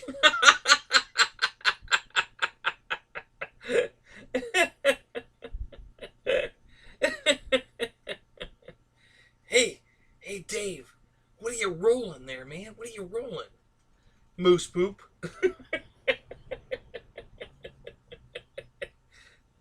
Wow. Is that a new weed, man? Is that good shit? Hey, man, it's real shit.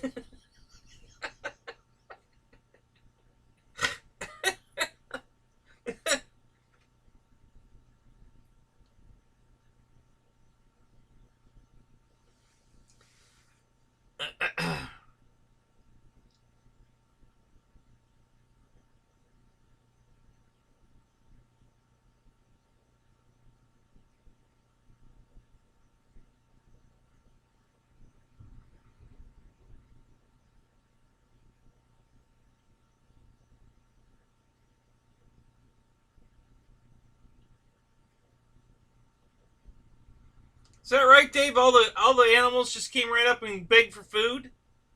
Wow. What was the biggest thing you fed?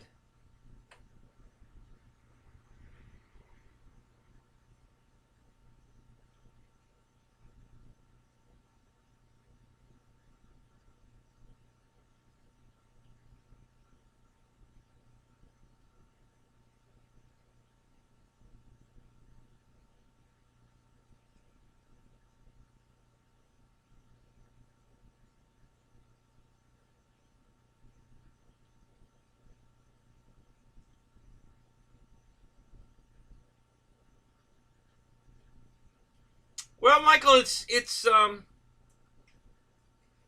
seems to be CGing good. I mean, it's got a little battery in it, but the battery pack's going to go right on the CG, so it's not going to change, no matter how big a battery I put in it. It's going to sit right on the CG. So, yeah, it's CG'd out beautiful. I mean, it's right here, and that's maybe slightly back from where they call for it, but I have a feeling because we flew the DYNAM Albatross last weekend. My buddy Ben had that one, and oh my God, you want to talk about a bad flying airplane? Holy crap, that thing was horrible. But I think we had too much nose weight because of where they marked the CG. It would just, it wouldn't glide at all. You shut the motor down and it just nose down, I mean straight down. It just dives for the deck like it's being chased by a Zero. It was horrible. So I told him to put a gyro in it. And I gave him one to put in it. And we're gonna try it, and we're gonna move the weight back a little bit. I wanna try it with the weight back. Yeah, it was just, man, it flew awful. It was really bad. It acted like it was tail heavy under power, but like I said, when you cut the power, it just would absolutely instantly. I mean, it didn't take any time to slow down. It would just immediately dive for the ground. So there's no way it was fucking tail heavy. It's just, oh, it was brutal.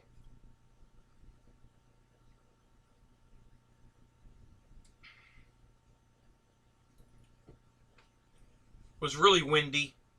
It made it really pitch sensitive. Not pitchy like tail heavy pitchy. If you get the wind on top of the wing, it would dive for the ground. And if you got the wind under the wing, it would just climb. We couldn't get it to fly straight and level.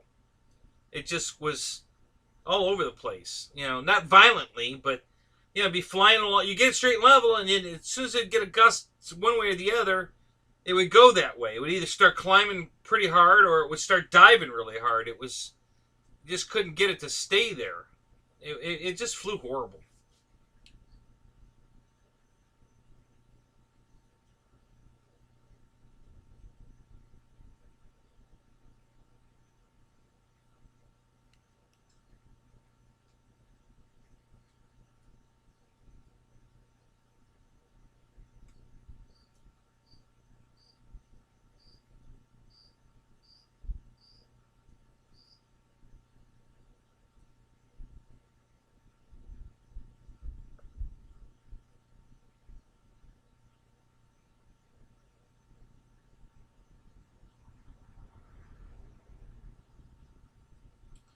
No, I haven't flown it yet, Dana. Saturday. I finished it at the beginning of the show. As soon as the show started, the last thing I was doing was actually putting the prop on just after I started the show. So yeah, and no, I didn't get this from. It wasn't a freebie. It was just on sale, and I have a hard time passing up a sale. So, if you want me to buy it, just put it on sale. So it was a new bird, so it was something I could review and be current, which I rarely am because I can't afford new planes. Yeah, the DYNAM 262 does fly great. That's a great flying airplane. Love that airplane. I made mine 6S. I moved the ESCs into the pods, into the engine pods, so that the air blows directly on them. And I put 100 amperes in there, and I didn't upgrade the motors. I'm not going to run it wide open. I just wanted it to be able to run at half throttle, cruise, and not be out of battery in 2 minutes. Because the 4-cell packs I was flying it on before were, I was done in 4 minutes. At 3, sometimes 2.5. And I even throttled way back cruising, man. It was over way too fast. So I'm hoping that the flying at the same speed, of course I'll throttle back a lot on the 6S, that I'll get some flight time out of it. It's what I'm hoping for.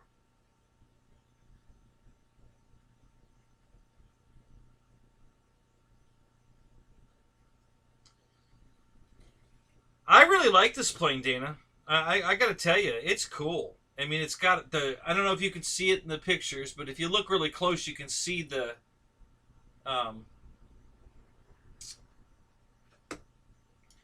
the flying wires that, are strung inside the wing to wing here.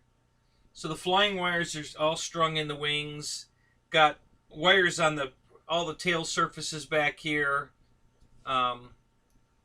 It's the engine on the front is got a lot of detail on it, and if we took some paint, and maybe did a wash to try to get it looking a little more authentic, I'm really happy with it. It's a good plane. It's a good looking plane. I think it's going to fly great. It looks great. I resolved a few issues that, but there were very few. Wasn't a lot of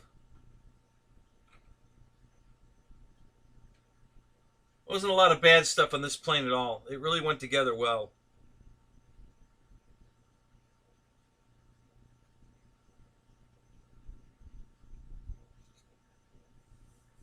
So, yeah, I'm really happy with it.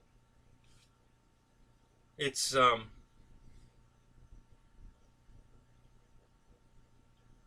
there's a couple of tiny spots I got to touch up with some yellow paint, just a couple. A little bit of glue leaked out. I trimmed the glue off, took a little paint off. Very, very little, just a couple of little spots. This is 1300 millimeters. And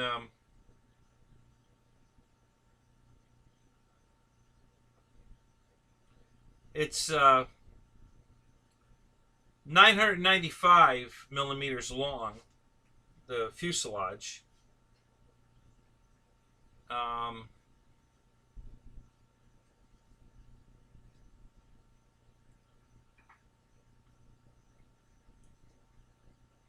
What else?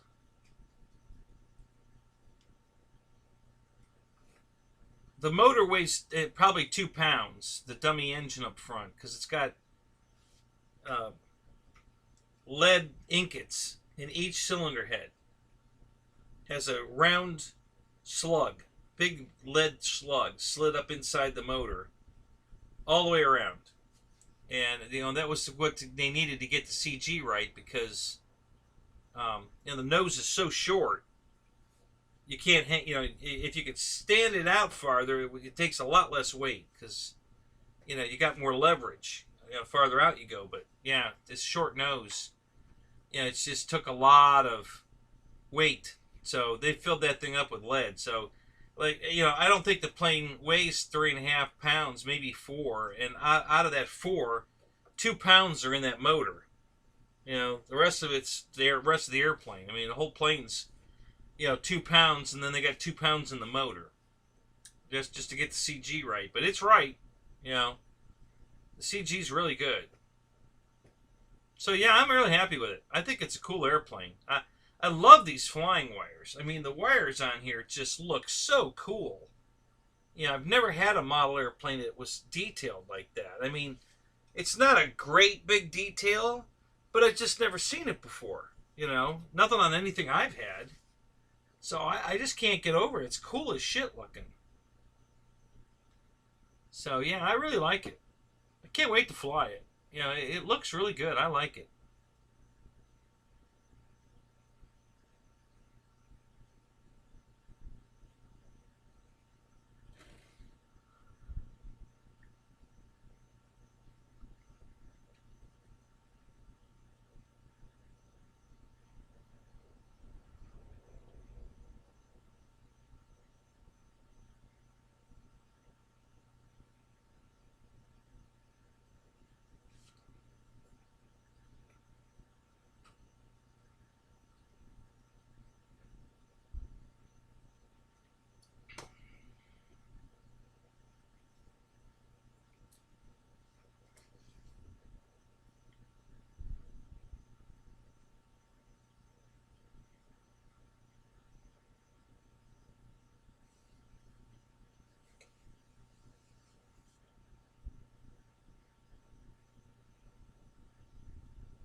On this, is there a lot of gluing of parts now? No. The two halves of the the upper wing have to be a lot of glue. I mean, there's a lot of glue in, but that you just have to glue the. There's a short, um, round carbon fiber spar that you have to sandwich in between a piece of foam and the wing. So the two wings have those overlaps and hook together, and then there's a carbon fiber rod running through it, and then there's this cover like that covers up the whole hole. So I just put it on the table and put weight on it and let the 30-minute epoxy set up. And then after that, I contact cemented these. There's two little hand pulls back here on the back of the airplane here. Right here. So those have to be glued on. There's holes, they actually slide in, and so it just takes a dab of glue just to make it stick in there. And the canopies were already glued on, but they weren't glued on very well. So I had to touch up the one, and then the other one I just pulled completely off and re-glued it because it was just about to fall off. And that's about it for glue. Oh, the wheel pants, or the strut pants, whatever you want to call them, the covers on the steel landing gear struts get contact glued on. I glued them on with contact cement. And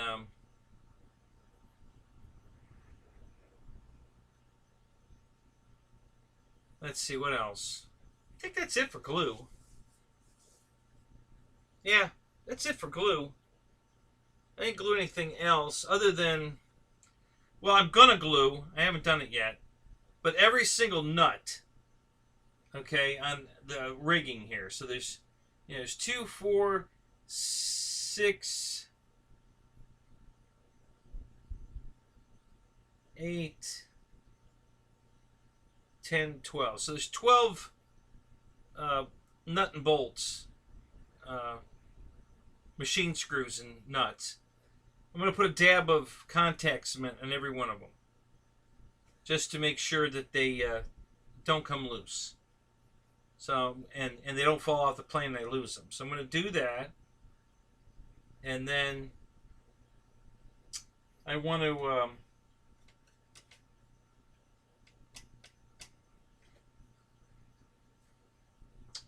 there was something else I wanted to glue, I think.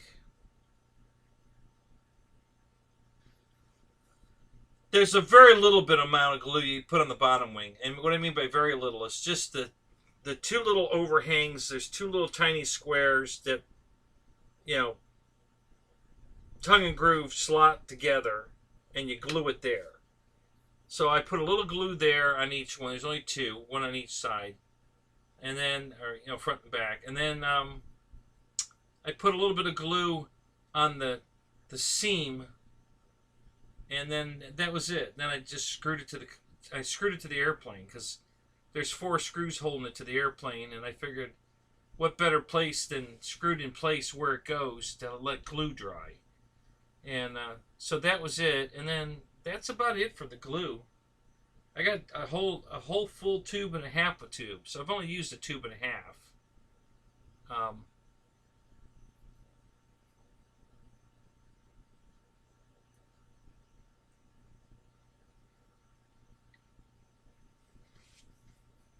Yeah, I don't think there's any more glue.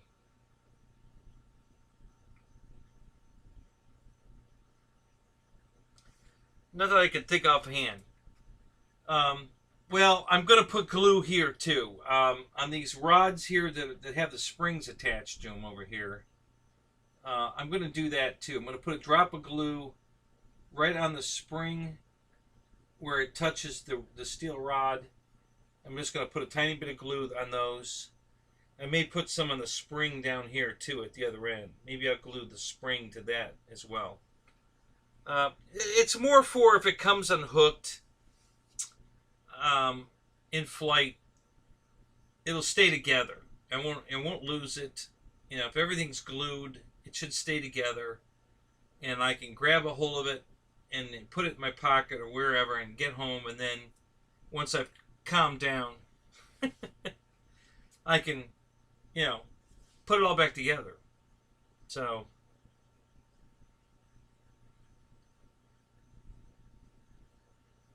but that way I shouldn't lose it. I mean, it should stay with the airplane until I can put it back on. So I'm going to put a drop of glue on all of those.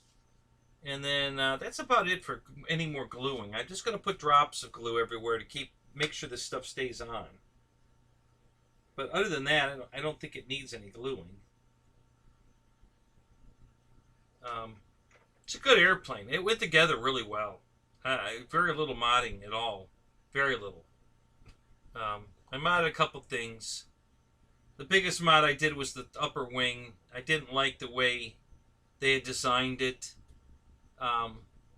The design was good. The execution of the design was horrible. So that's where it was a problem.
Dana, it was a few hours. There's a lot to do. It's not hard work, but it's time-consuming work. So you have to put all the decals on it, because none of them come on it. Okay?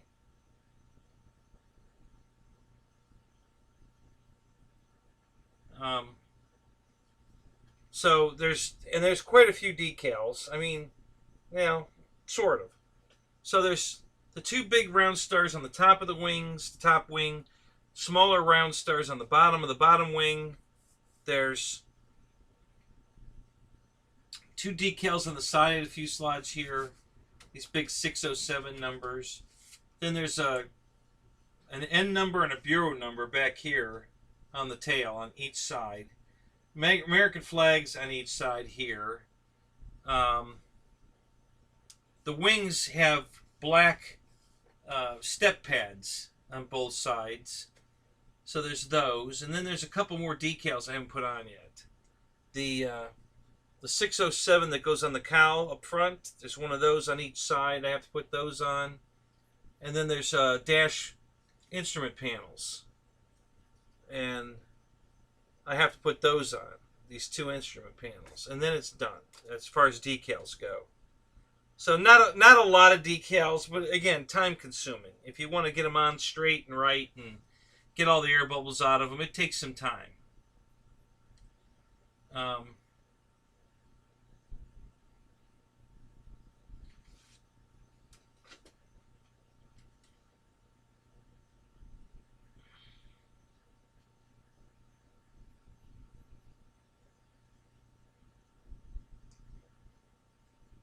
So total time building, I'd say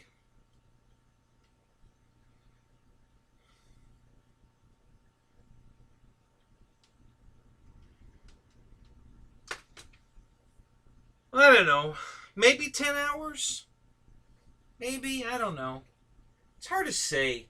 There's a lot of downtime in between stuff, like when you're waiting for the wings to dry, you know, glue-wise, and you know, and then how long does it take you to do certain repair work, you know, to get it done right?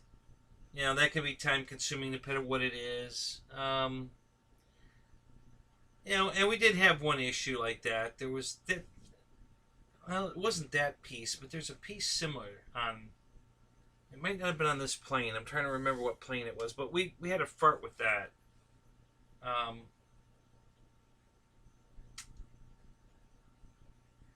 Other than that, it really went together well.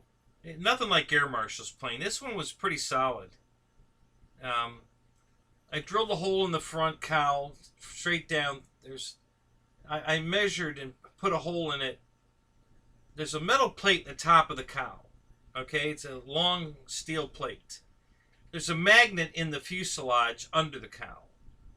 And there's four of those. 4 magnets, 4 plates. And when you put the magnet, or you put the cowl on, the steel plates go to the magnets and it snaps it in place. But with that 2-pound weight on the front, it's not going to stay there. So I put one screw down through the top, and I drilled a hole after I measured and figured out. I drilled a hole right in front of the, well, I guess it was right behind. No? Yeah. The engine. Right in front of the magnet. So I had to figure out where the magnet was in relation to it. And there was enough room up front there for me to drill a new hole straight through in front of the magnet, but into the plastic retainer that the magnet is glued into. So I did that, and then I was able to screw the cowl down in place. So it's going to be in the same place every time. It's going to be able to weather the storms. You know, it should do the trick.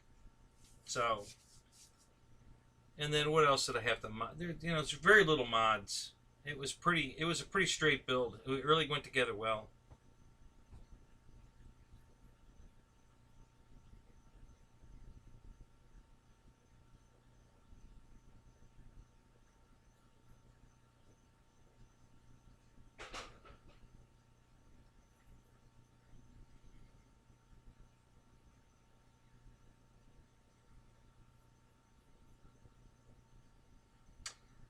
I don't know if it's like the C-47 wing, Dave, because I don't have the DYNAM C-47. So I couldn't tell you. The C-47 I have is the one from Stamus or something, I think. I'm not sure. but it's not a DYNAM plane. It's bigger, way bigger than the DYNAM C-47, and it's got retracts. So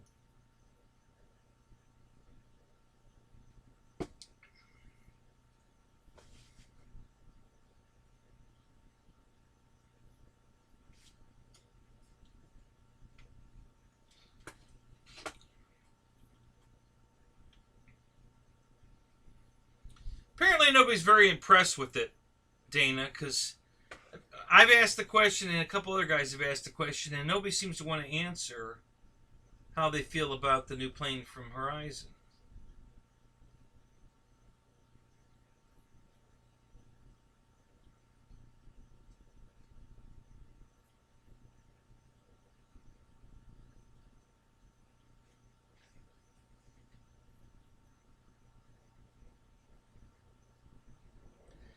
Yes, the hinges are foam, all of them. Rudder, elevators, ailerons, all foam hinges. They seem to be on good though. Not, you know, they're good. They look good. Nothing's torn or damaged, cracked. They look good. So I don't foresee any immediate problem with it. Oh, that's a problem. Make sure the ailerons come already installed. I mean, the servos are in the wings, the linkages are on the servos, the servo arms are on the ailerons, and it's all connected. But they didn't break and massage the foam on the ailerons, so you're going to burn out servos. You need to unhook the arms from the servos and move the surfaces and break them in, because you're just going to kill servos.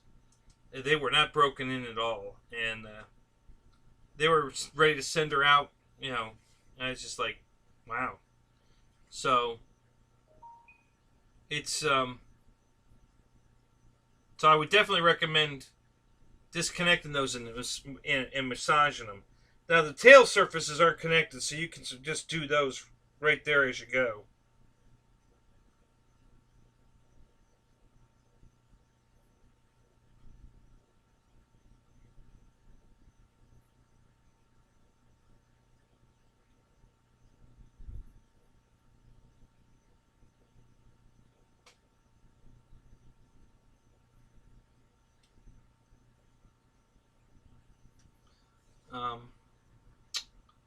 Just gonna make a note of that. What did I just remember?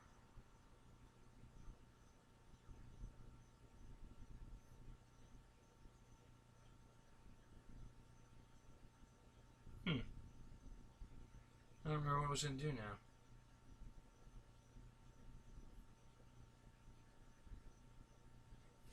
No, let's do that.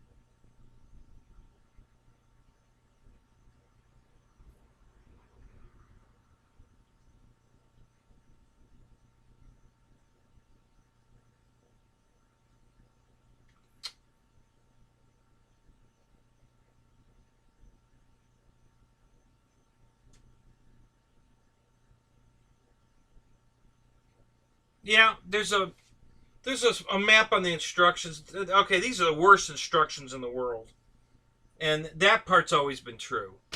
You know, DYNAM just doesn't put any thought into the instructions. So, literally, these 5 pictures are all the instructions right there. They just give you 5 little pictures, and that's the entire build. Figure it out. It's all up to you. I don't even think any of this... Yeah, there's some description sentences right here, but it's not helpful.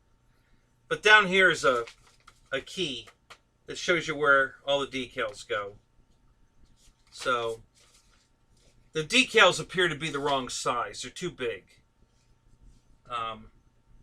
because once you put this number on, there's another decal that's supposed to go here. It says U.S. Navy on it, and on this side, the last two letters are in Navy. So I think the way it was the V was half white, half black, and the white part hung over into the red, and the black was on the yellow. And but the other side's supposed to be the opposite, so it should have been the U and half of the S. And they're not. They're at the same end as the other side, so that would put the white letters out here on the tail end of the yellow, which would be completely wrong. But they're also, if you put the decal on there where they want you to put it, the one that came with it, it's going to overlap the 6 because it's just too big for the size of the stripe. So I guess they could make the stripe longer, wider, whatever, but that's not going to be correct. Somebody's going to notice that that's way too long, or way too wide. So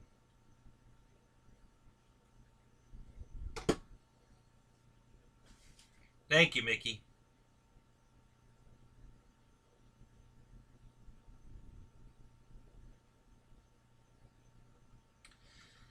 Yeah, the Hobby King one's the one I have.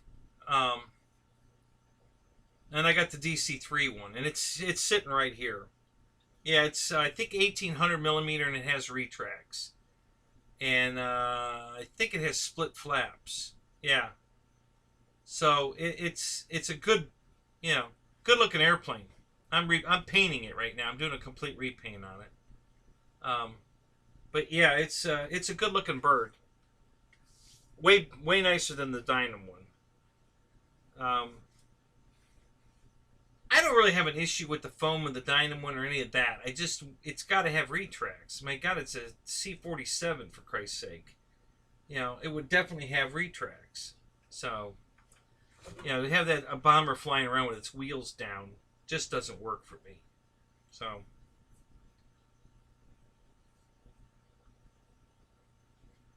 the last of those.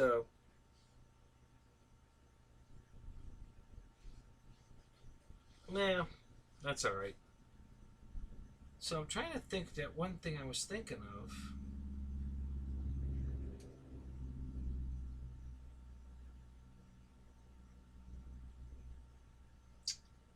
Can't remember.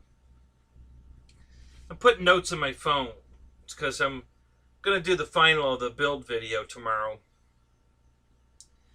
And I didn't physically show the different things, but I can talk about what I did to make them right, which I think is going to be way more helpful than somebody watching a 10-hour video on how to put this airplane together. I just think, I'll just hit the highlights. This went together perfect. We need to work on this.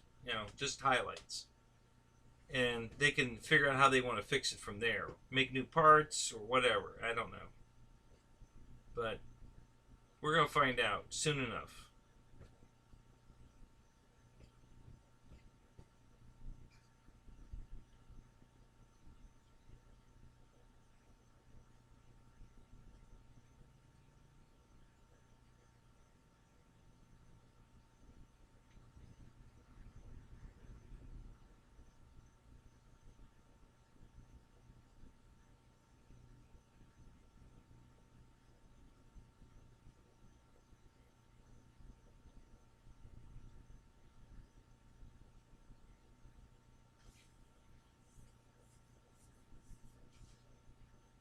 Yeah, Mickey, these DYNAM planes always need work. That's why when Air Marshal and I both discussed, these are modelers planes, which means, you can't put it together with 8 screws and go fly it. That's not how these work. You got to do some work on them. It's not strenuous. It's not, it's you don't need a lot of skill. It's just tedious, little stuff like, well, screwing all this rigging on was a lot of work. I mean, there's pictures and stuff on where they go and stuff, so it's not like hard, but it takes time. So there's a lot of that.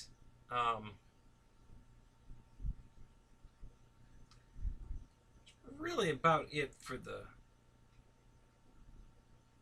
plane. I can't think of anything else.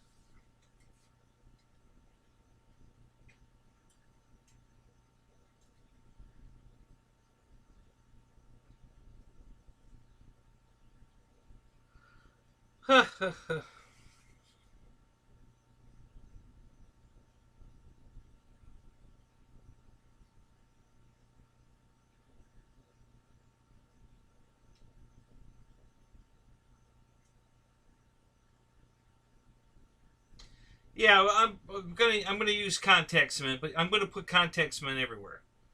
I'm gonna put contact cement on every nut on the rigging here, on every piece of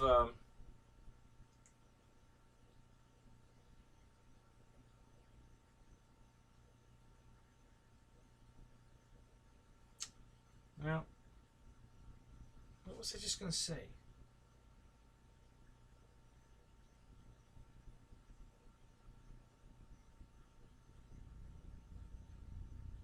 Huh? Can't remember what I was gonna say. Yeah, it's the same plane, Dana. That's the same one I have. I got it from Hobby King because it was the last one they had. We're practically giving it away. But yeah, it's the Jungle Skipper civilian version. Mine's silver, but it's not staying silver. It's going to be mostly red and yellow. It's a Shell Oil Aviation paint scheme. I have a die cast with the same scheme on it. So I'm just copying what's on the die cast. So that's what I'm working on. But yeah, I know that plane very well. Like I have it. And I don't know. I'd say the quality of these two planes is pretty similar. You know, the Skipper and this, I think, are pretty similar in you know, product quality. You know, the real trick is putting it together. You know, who put the planes together and do they know what they're doing? Because you really got to know what you're doing when you're putting a photon torpedo. Okay, so now I'm falling asleep because, man, I'm losing my train of thought big time all of a sudden.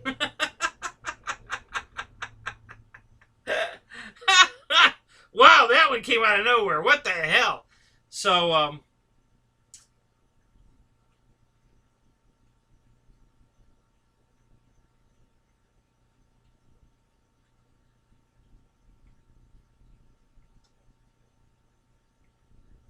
I'm going to put my contact cement on all these springs, too. There's little springs on the ends of these connectors back here. There's 4 wires going from rudder to elevator, or rudder, well, vertical to horizontal stab, top and bottom. So I'm going to put a drop of contact cement on all of those, all the way around, and all the rigging nuts, just to make sure that if any of them fall off, they stay with the plane so we don't lose them.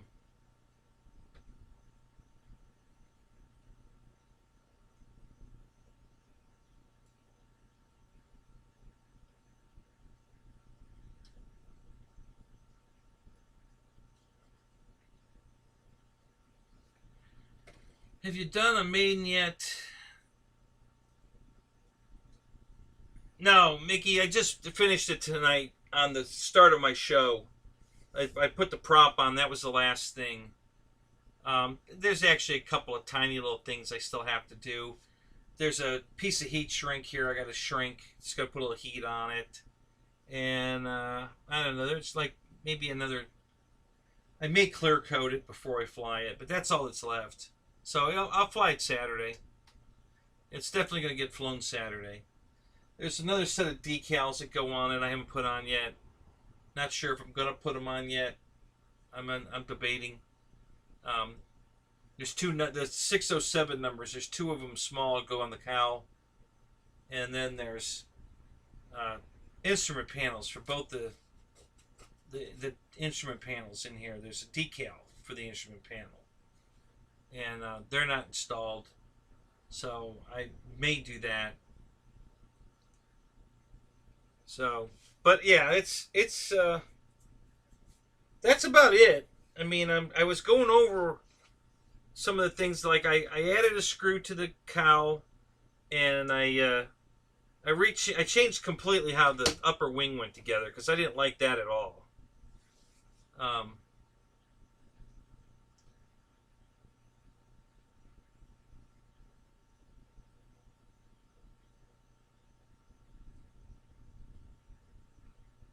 Not tonight, Dana, but I will. Maybe next week I'll pull it out. It's kind of buried up in the bedroom right now.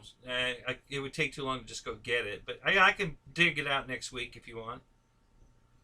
Another thing I had to do, I didn't like the way the upper wing went together.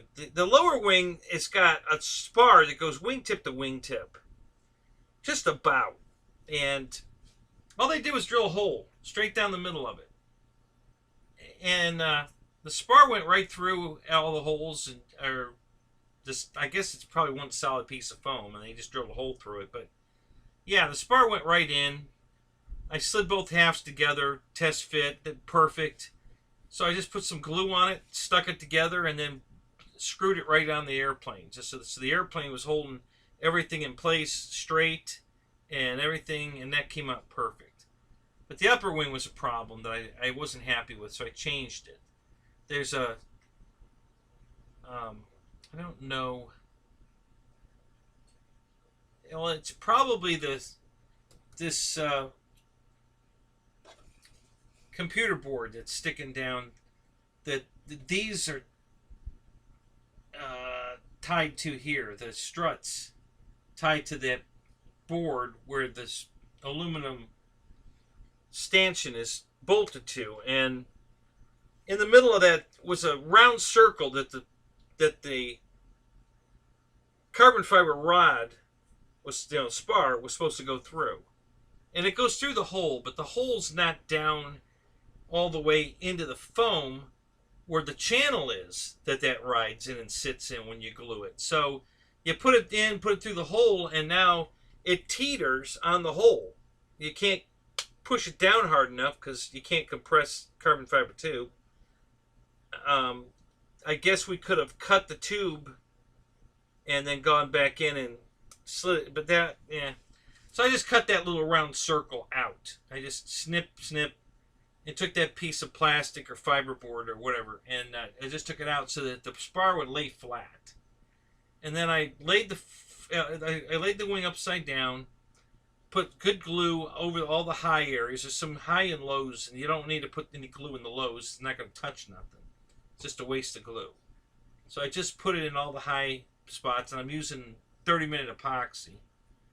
And then I put that little form in there, and then I set 2 pieces of hardwood on it, and then this giant piece of steel that weighs 3 pounds, and I put that on it. So I let it all settle there. So there's probably about 5 pounds of weight on it, squishing it together.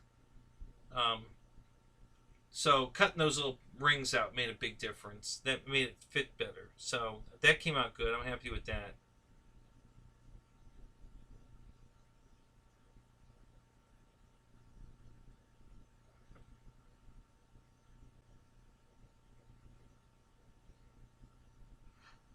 Oh, God.